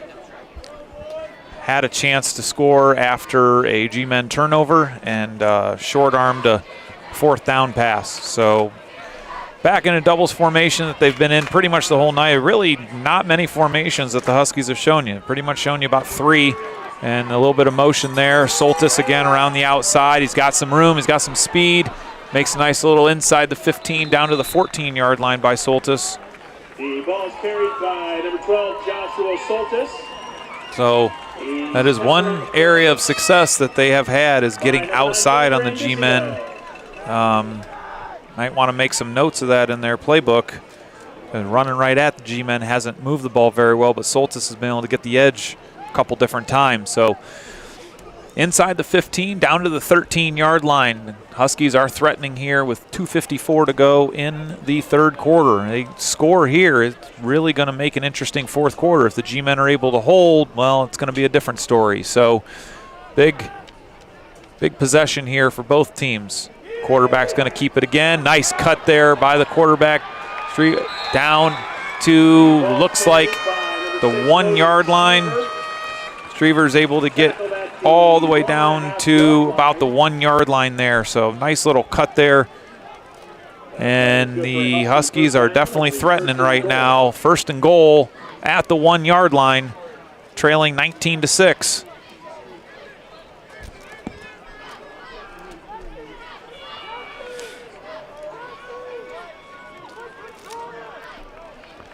So here we go with the Huskies have the ball.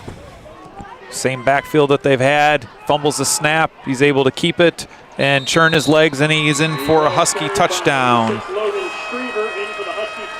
Strever in for a Husky touchdown. 2 minutes to go here in the 3rd quarter. Huskies now trail 19-12 with the extra point upcoming.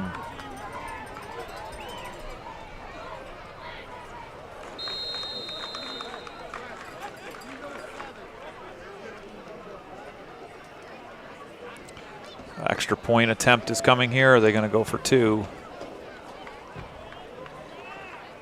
Looks like the Huskies are going to go for 2. So playing the card early here, and after their botched extra point attempt, slant route, nice defensive play there by the G-Men, who has made that play out there, but that was a nice play by the G-Men to break that pass up. So the score stays at 19-12, so 17. Ladies and gentlemen, the press booth like to wish happy 15th birthday. So the score stays at 19-12. 2 minutes to go here in the 3rd quarter. The Huskies have shown some life here in the 2nd half, made some adjustments offensively and a couple defensively, and G-Men have to answer that. G-Men are going to have to answer that.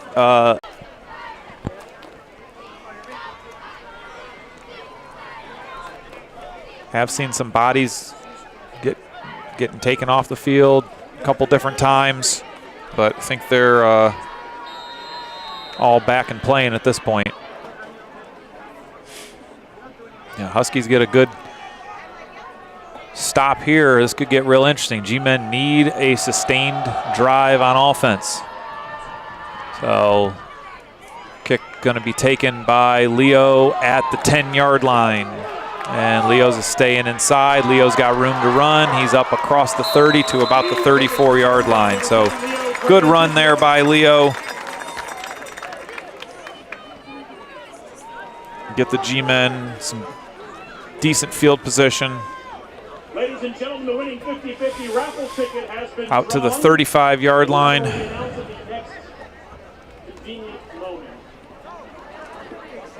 So minute 52 to go here. Ball at the 35-yard line. G-Men need something on offense, something to get moving and get this going here. And we're going to have timeout. Convenient moment is now. Timeout by the G-Men. A little confusion there, it looked like offensively. People running in and out. So G-Men's got to get something going. They need the ball down the field, whether it's passing it or running it. They need a sustained drive, something to use the clock, because the Huskies are feeling themselves right now. They definitely have the momentum and have some of the G-Men plays zeroed in at this point. So we'll be back here after this timeout. 4-8-7.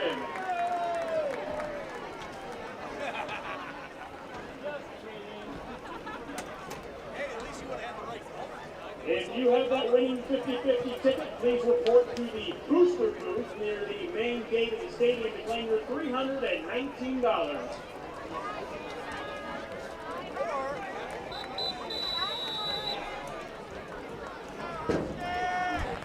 All right, so we'll see what adjustments can be made here by the G-Men offense.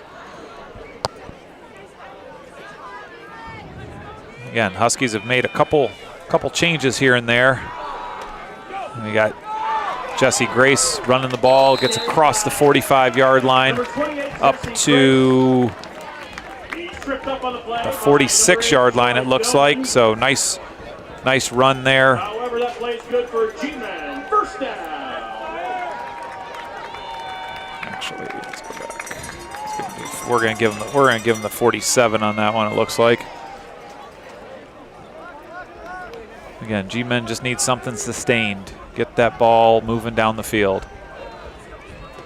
Vinny Grandizio in the back, and he's going nowhere. Got blown up on that play. Oh. Huskies definitely had that play zeroed in. Loss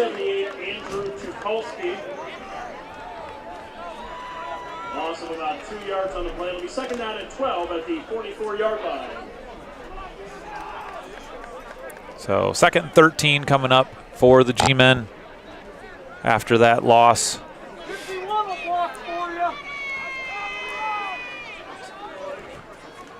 And we got Deacon Summer on the end around, inside counter, across the 45 down to the 40-yard line, 41-yard line. And number 6, Logan Strieber. That play is good for a G-Man. First down. So Deacon with a little burst there on his second touch of the night. He had a pass catch earlier. We're approaching 30 seconds to go here in the third quarter. G-Men showing a little bit of life on this drive for the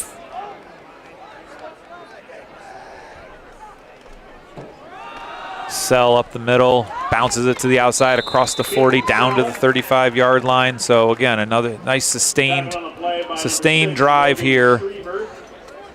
Sustained drive here for the G-Men, which is something they needed. And we're going to run out of time here in the third quarter. Let's hold on. G-Men, first time in a long time, find themselves in a week 1 war. G-Men lead 19-12. We'll be back.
Okay, and we're back here. Start the fourth quarter. Second 4 here. Second 5, we'll call it, for the G-Men. Up 19-12. Jesse Grace takes the ball around the right side. He's got plenty of running room. He keeps his balance. He's inside the 10. He's spinning. He's going to step out of bounds at about the 7-yard line. Great run there by Jesse Grace. Way to keep his balance. Looks like he stepped out of bounds at the 7. Stepped out of bounds. It looks like about the 7-yard line. Great job there keeping his balance, getting yards, because it looked like he was going to be stopped for a loss. Nice the momentum that the G-Men needed here.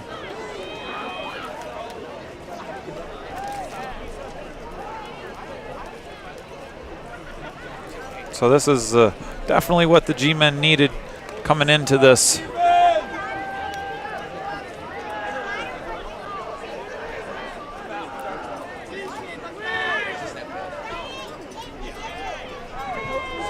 One thing that definitely week 1 is getting formations and getting bodies out there. Hands up in the back, so we got a 5-second count.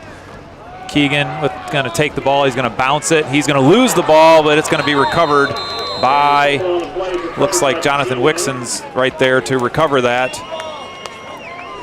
On the play for the Huskies was number 65. And that ball is going to go back to, looks like the 9-yard line, 10-yard line.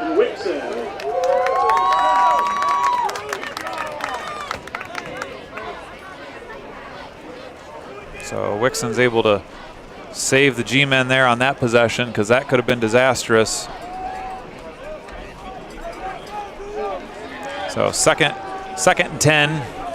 It's actually second goal at the 10 for the G-Men. And Geddes with the ball again around the right side. He's going to try to throw it, and it's going to get intercepted. Are they going to call it inbounds, though? Are they going to give him the catch? They gave him the catch, and they intercepted at the 1-yard line.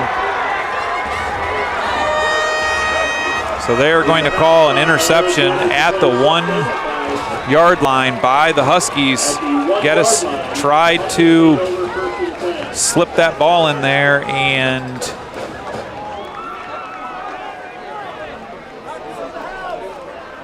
I believe it was number 8, Doman, with his second interception tonight. And the Huskies find themselves pinned against the G-Men goal line, but they stave off a huge opportunity by the G-Men to really try to ice this game. But now Huskies have the ball, 1st and 10 at their own 1-yard line. So the way the snaps have been going here, that could end up being a little something for the G-Men. Need to be ready to pounce on this ball, because there have been some rolling snaps. Huskies trying to get themselves all lined up, trailing 19-12. It's going to be a quarterback keep up the middle, and he's not going anywhere. They're going to get him out to, looks like, the 3-yard line. He's going to get up to the 3. Really not much there. Just trying to get breathing room. Not going to take any chances down here. So you're going to see a lot of quarterback or possibly Soltis to the outside.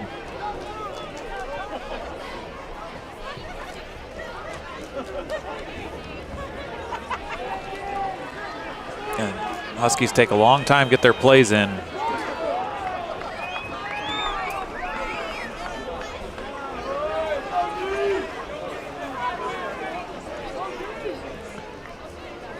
Oh, Soltis with Streeter with a quick pass out to Streever to number 8, Doman again. So it's a quick screen there just to try to get some breathing room out to, looks like, the 5-yard line. So 2 more yards they were able to get. So 3rd and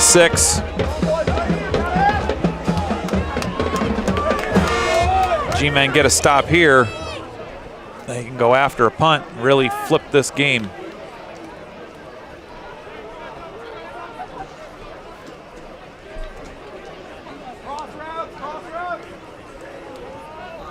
So Strever's going to try to sprint around. He's going to get sacked, and there's going to be a safety. Strever is sacked for a safety.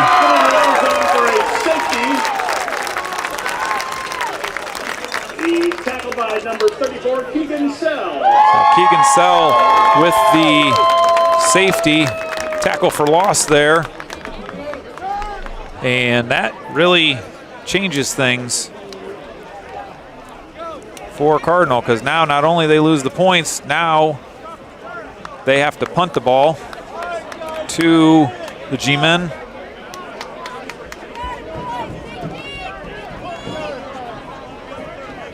Ladies and gentlemen, don't forget to buy your breakfast for tomorrow morning by purchasing donuts, courtesy of the MVPs. So that's a big change there in the score, with the G-Men able to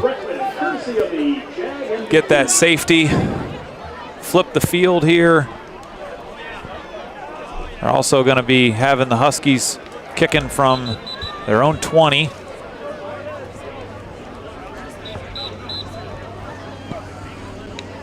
So this is going to definitely change things up for the Huskies' offensive and defensive philosophies here as we get going. 9:16 to go. G-Men now lead 21-12 after that safety. Back deep receiving kick is number 10, Leo Grandizio. So Leo and Deacon are deep for the G-Men. Looks like that number 11, Executing the free kick will be number Kyle Sinclair, looks like he's going to punt the ball. So it looks like Sinclair is going to punt the ball. So it's probably going to be G-Men are going to get the ball on their side of the 50. They need to be moving up because he's not really boomed one that late. So there's a kick, nice kick down to the 35 as I say that. And there goes Deacon right up the gut. Deacon just trucking people all the way inside the 35 to the 34-yard line. So big run, big return there by Deacon Summer. Yeah, that's why he's one of those energy players that's out there. It's why he was selected as a team captain this year as a junior. And this can really put this game away if the G-Men are able just to pound this right down and score. This game could be over.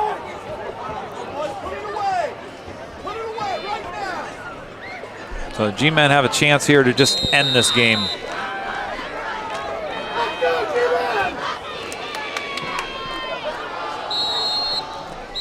And Huskies called timeout. timeout. Huskies take time. So Huskies call timeout, 9:09 to go. G-Men have the ball inside Husky territory at the 34-yard line after the safety at Keegan Sell and a big return by Deacon Summer. So we'll be back.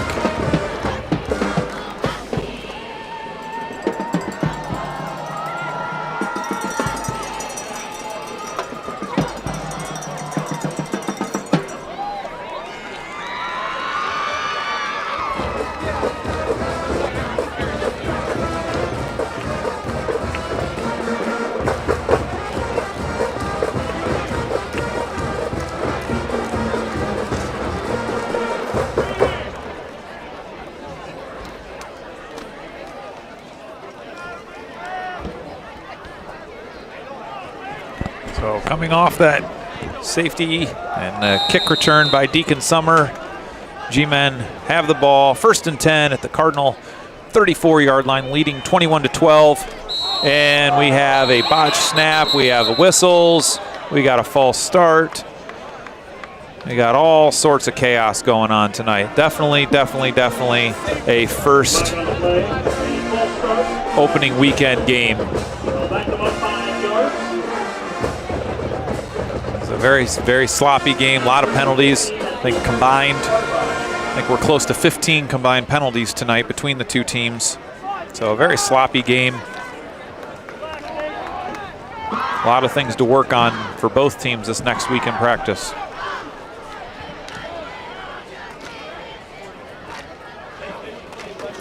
Geddes with the ball. He's going to throw. He has Leo again down the middle. Leo into the end zone. Touchdown, G-Men.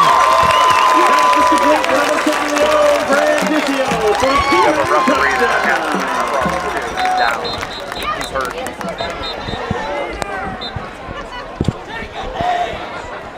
We got an official that went down on that after a nice play there by Geddes to Grandizio.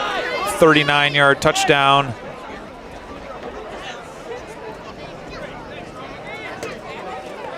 We'll be back after this injury timeout.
All right, well, it looks like the official's back up. He did take a pretty violent hit to his face from a couple players.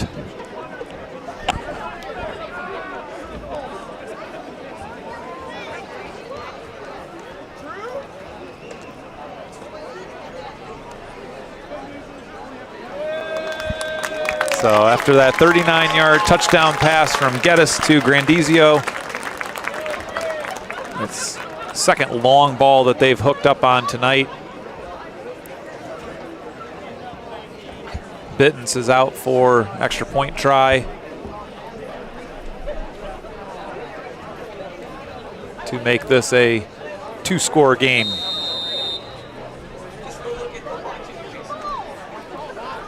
We've got the GAG, number 13, Ethan Bittens.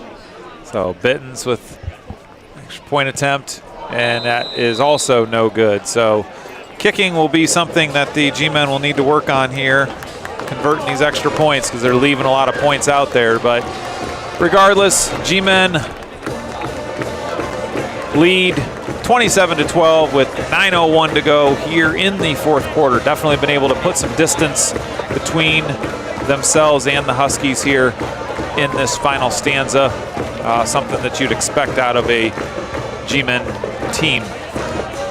Again, next week, G-Men travel up the road to Lakeview, take on Portland Lakeview High School. Non-conference game, kickoff 7 o'clock.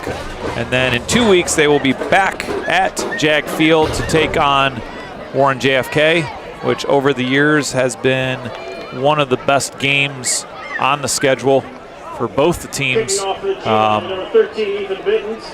It's been a very enjoyable game to watch, so definitely a game that people are going to want to come and check out. And that's in 2 weeks. The G-Men return home. Next week, they're at Lakeview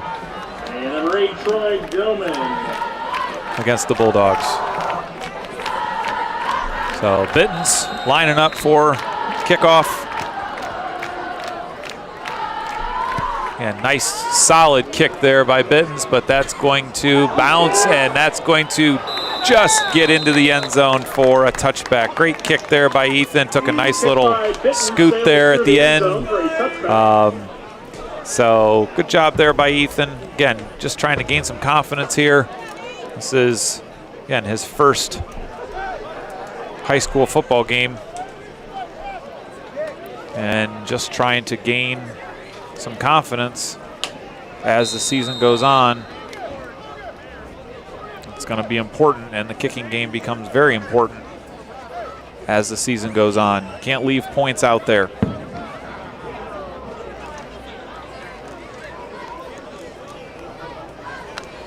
27-12 here, 9 minutes to go. 9:01 to be exact. Huskies find themselves in a hole real quick. It was just 19-12 with the ball at their own 1 yard line, and then everything fell apart. So Huskies back to pass, and he is going to go nowhere. Ball came out there at the end. We'll see what they call. And it is G-Men ball. So sack and fumble there.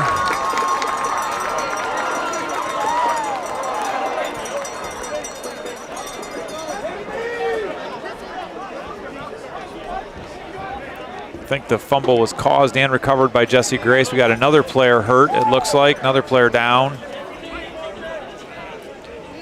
So G-Men are going to be taken over at the 20-yard line. We got another player down, so we're starting to lose players right and left here. 8:50 to go here now, and another trainer call. So looks like it was a quarterback, Logan Strever, who took the brunt of that hit. But it will be G-Men ball. 1st and 10 at the Husky 20-yard line, leading 27-12, looking to put some more distance here between themselves and the Huskies.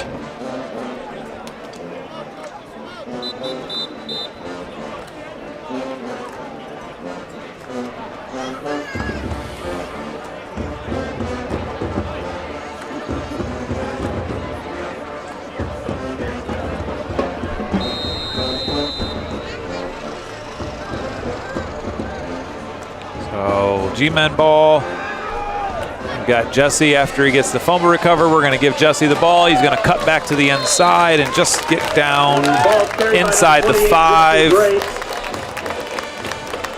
Jesse looks like he's down to the 4-yard line. First and goal for the G-Men.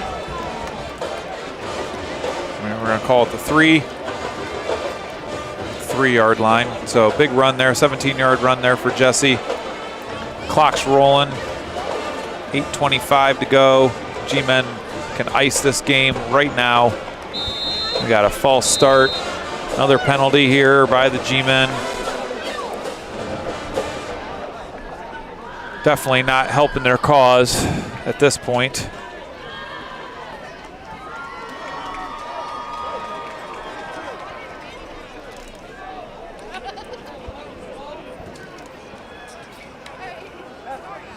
So this is going to be something that is definitely going to be talked about in film study tomorrow.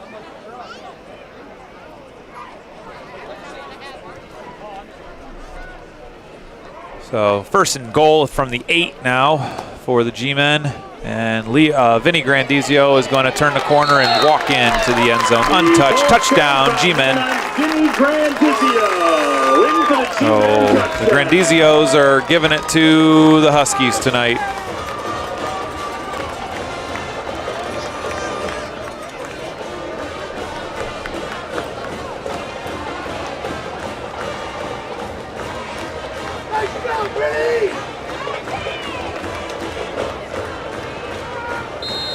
So Ethan's going to come out and give this thing a kick again. Let's see what he can do.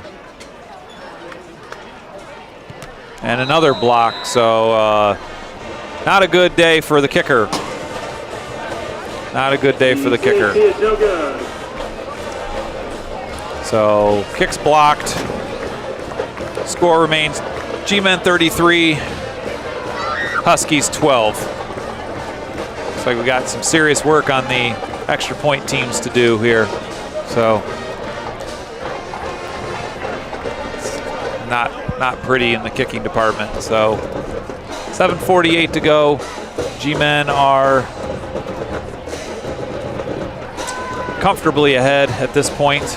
Now it's just getting through without getting anybody hurt, keeping everybody fresh. But at the same time, definitely have to get some work in. Got a lot of players playing some new positions, so definitely need to get some players some quality time out on the field.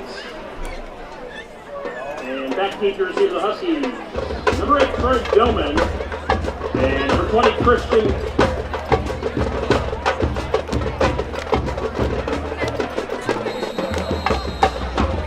Cow.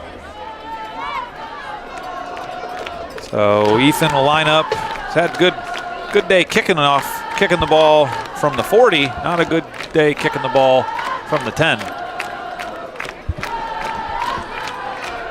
So Ethan with a big solid kick here. This thing's going to travel out of bounds, unfortunately. So not a great day for the kicker. Ball should be placed at the 35-yard line. 1st and 10 for the Huskies. After that, out of that penalty. Again, lots and lots of penalties tonight.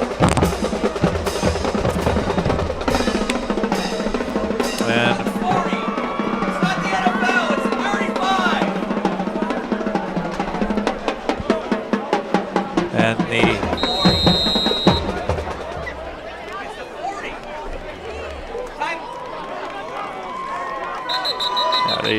apparently the officials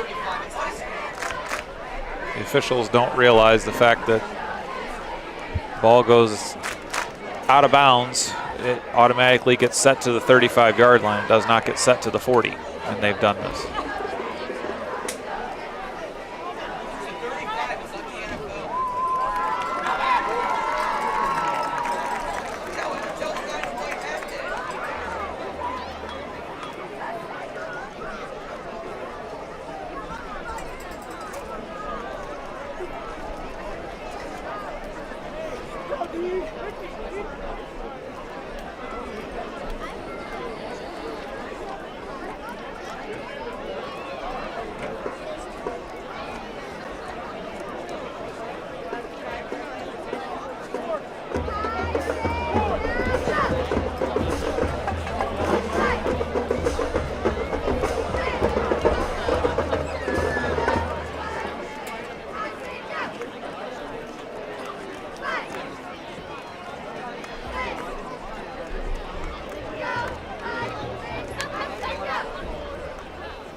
Well, apparently the officials finally figured out that this is not the National Football League, and the kickoff does, once it's out of bounds, does come back to the 35-yard line, not the 40, but took a lot of convincing here. So 7:48 to go after all that.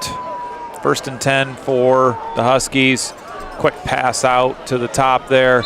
Nice tackle there by Vinny Grandizio on number 8 to Doman. So good play there by Vinny. At this point, let's just keep this clock rolling, keep the players in bounds, keep things moving along. G-Men definitely have this game well in hand.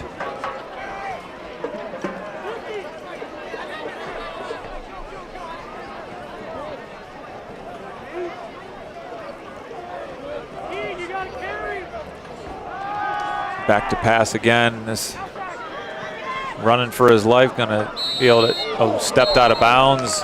Kind of saved himself there by Stevers. Again, gonna need an ice bath. Stepped out of bounds at the 41 before he got hit. It'll be 3rd down for the Huskies. Watch the ball here. Watch the ball. Hey, know where the sticks are.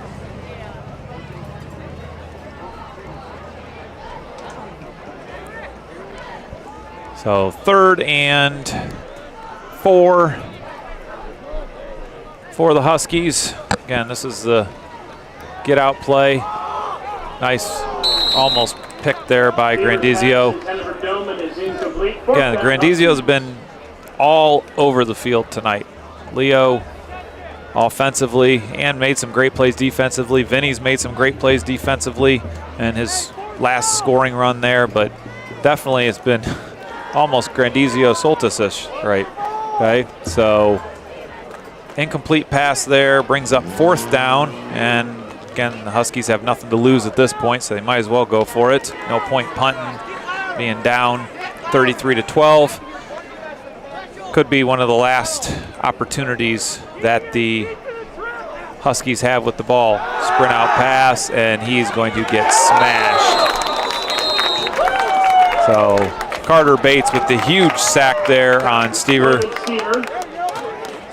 All the way back to the 35-yard line. Carter Bates just a monstrous sack there, and turned the ball over on downs there. 1st and 10.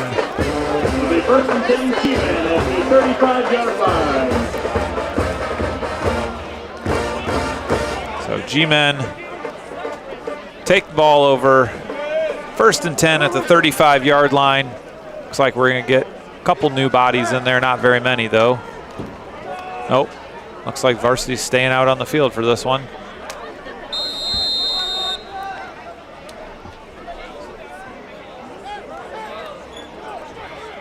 So we got somebody's illegal substitution against the Huskies. So that will move the ball 5 yards closer to the end zone for the G-Men. They'll have a 1st and 5 from the 30-yard line.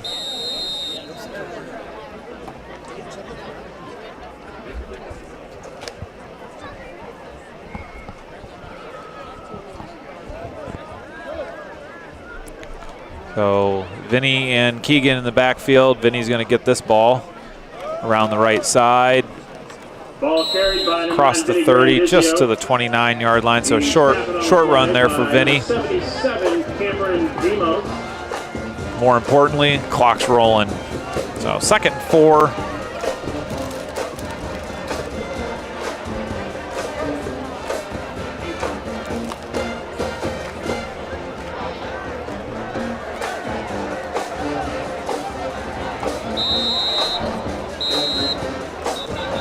And we have a timeout. So Cardinal will burn a timeout. 6:16 to go. Trailing 33-12. G-Men are going to gather the troops and get their next offensive play.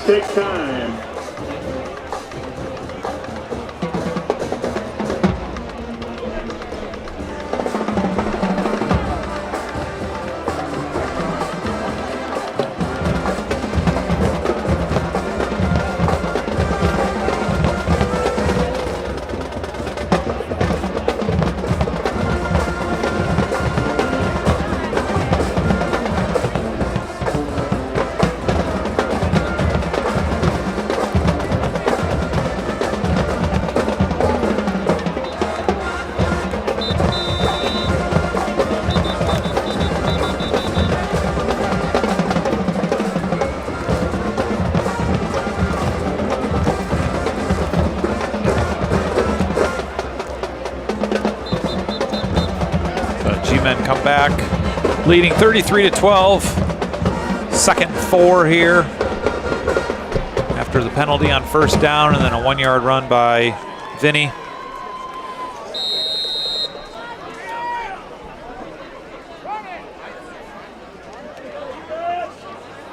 Jesse hands it off to Deacon. Deacon cuts up underneath everybody across the 25 down to about the 24-yard line. He's tapped on the play by number 2, Joshua Ripley. So he's down to, looks like the 23-yard line. So 1st down for the G-Men. Clock's rolling here as we're finally under 6 minutes to go. And we've got more stoppage.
Okay, 1st and 10 at the 23-yard line for the G-Men, leading 33-12. Deacon with another carry right up the gut. Deacon across the 10-yard line inside to, looks like the 5. I was going to say inside the 5, but it looks like they're going to mark him down at the 5. He's tackled on the play by number 20, Christian Cow. That play's good for a G-Man. So 1st and goal for the G-Men at the 5-yard line. Again, Deacon, just that little burst of energy that you can count on. Solid kid there. Jesse and Vinny in the backfield. And it's going to be Jesse Grace with the ball right up the gut. And Jesse's going to dance into the end zone there. Touchdown, G-Men. Ball is carried by number 28, Jesse Grace in for the G-Men touchdown. Oh, G-Men making this game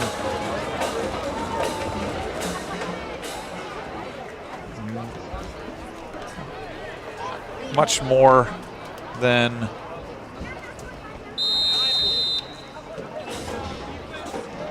it needed to be. They're finally able to kind of get their stuff together. Ethan with another kick attempt here. Let's see if we can finally get one to pump one through here. Ethan, and we get one. So Ethan with the kick. Finally, everybody finally blocked. So Ethan with the kick.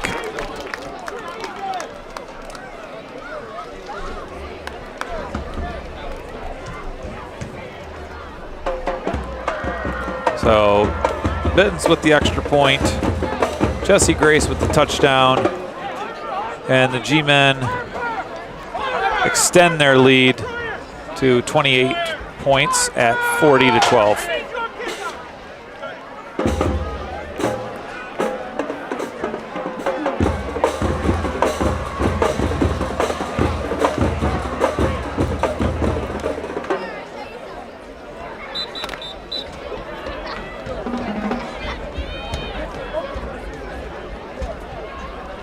So big scoring outburst here in the 4th quarter for the G-Men. 21 points here. After scoring 19 in the 1st and 2nd quarter combined, they were able to explode for 21 points in the 4th. And still have a ton of stuff to work on, which is not a bad situation to be in when you're up by 4 touchdowns and you have a bunch to work on. So that's good for the G-Men going into week 2. Again, I always feel that make some of your biggest gains between games 1 and 2. Kicked down to the 15-yard line by Bittens. Taken by Doman. Number 8, Troy Doman. So if inclinations hold true that you make some of your biggest gains between games 1 and 2, then the G-Men are going to look like gangbusters next week up at Lakeview. And that will be a 7 o'clock kick. And again, in 2 weeks, the G-Men will return home to face Warren JFK. Again, over the last couple years, this has been one of the best games on the schedule, one of the best games of the season. 2 high-quality programs doing battle. So next week at Lakeview, 2 weeks back at home, and then a long road trip. Long road trips for weeks 4, 5, and 6, all on the road.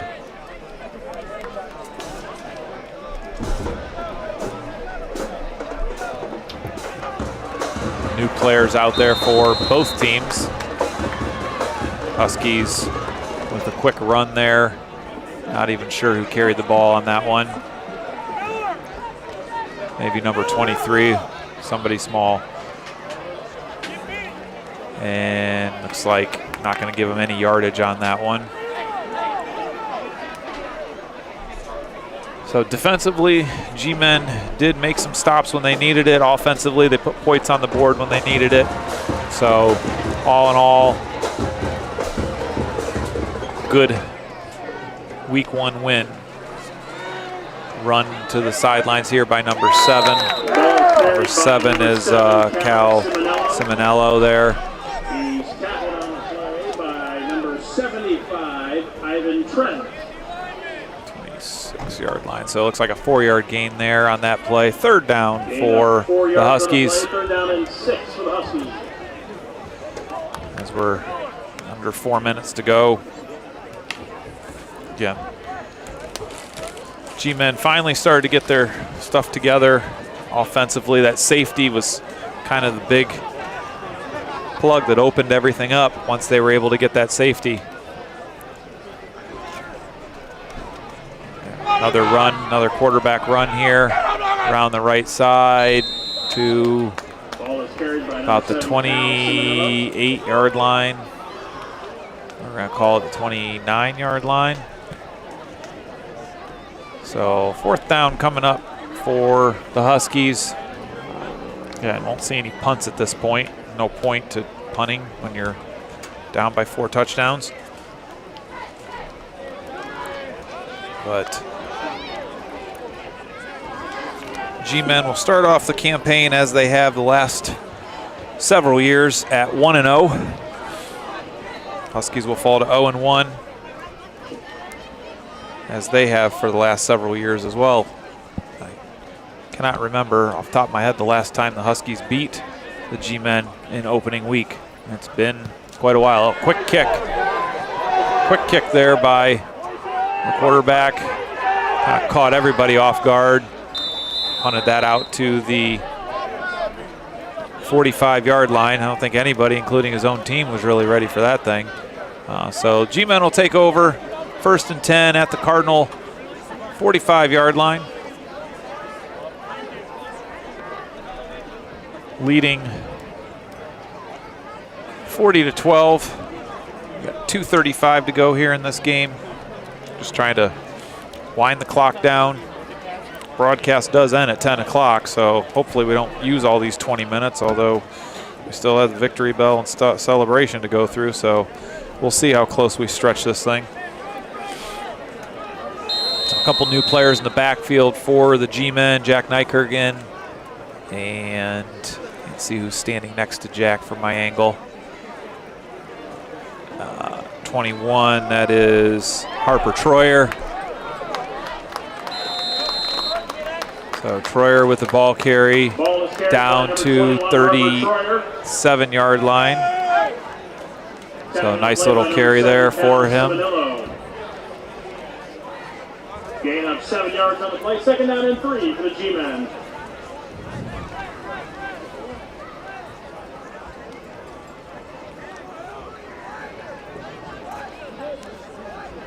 A little flipping in the backfield there with some different bodies.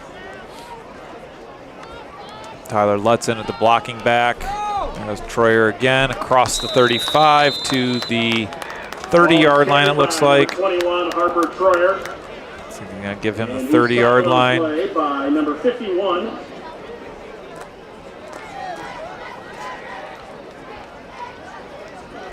Number 51 of the Huskies. So 1st and 10 at the Husky 30. So we're under 2 minutes to go. Minute and a half to go. And it's going to be Nykirk with the ball. Jack gets across the 30 down to, looks like about the 26-yard line. Ball is carried by number 4, Jack Nykirk. And he is tackled on the play by number 50, Trent Mooney. We're going to give him the 26 there for Jack, so we're officially under a minute to go. So we're under 1 minute to go. G-Men again are going to kneel this one out, it looks like. Jack's going to take this and kneel it. And that'll end this game. Garfield takes a knee.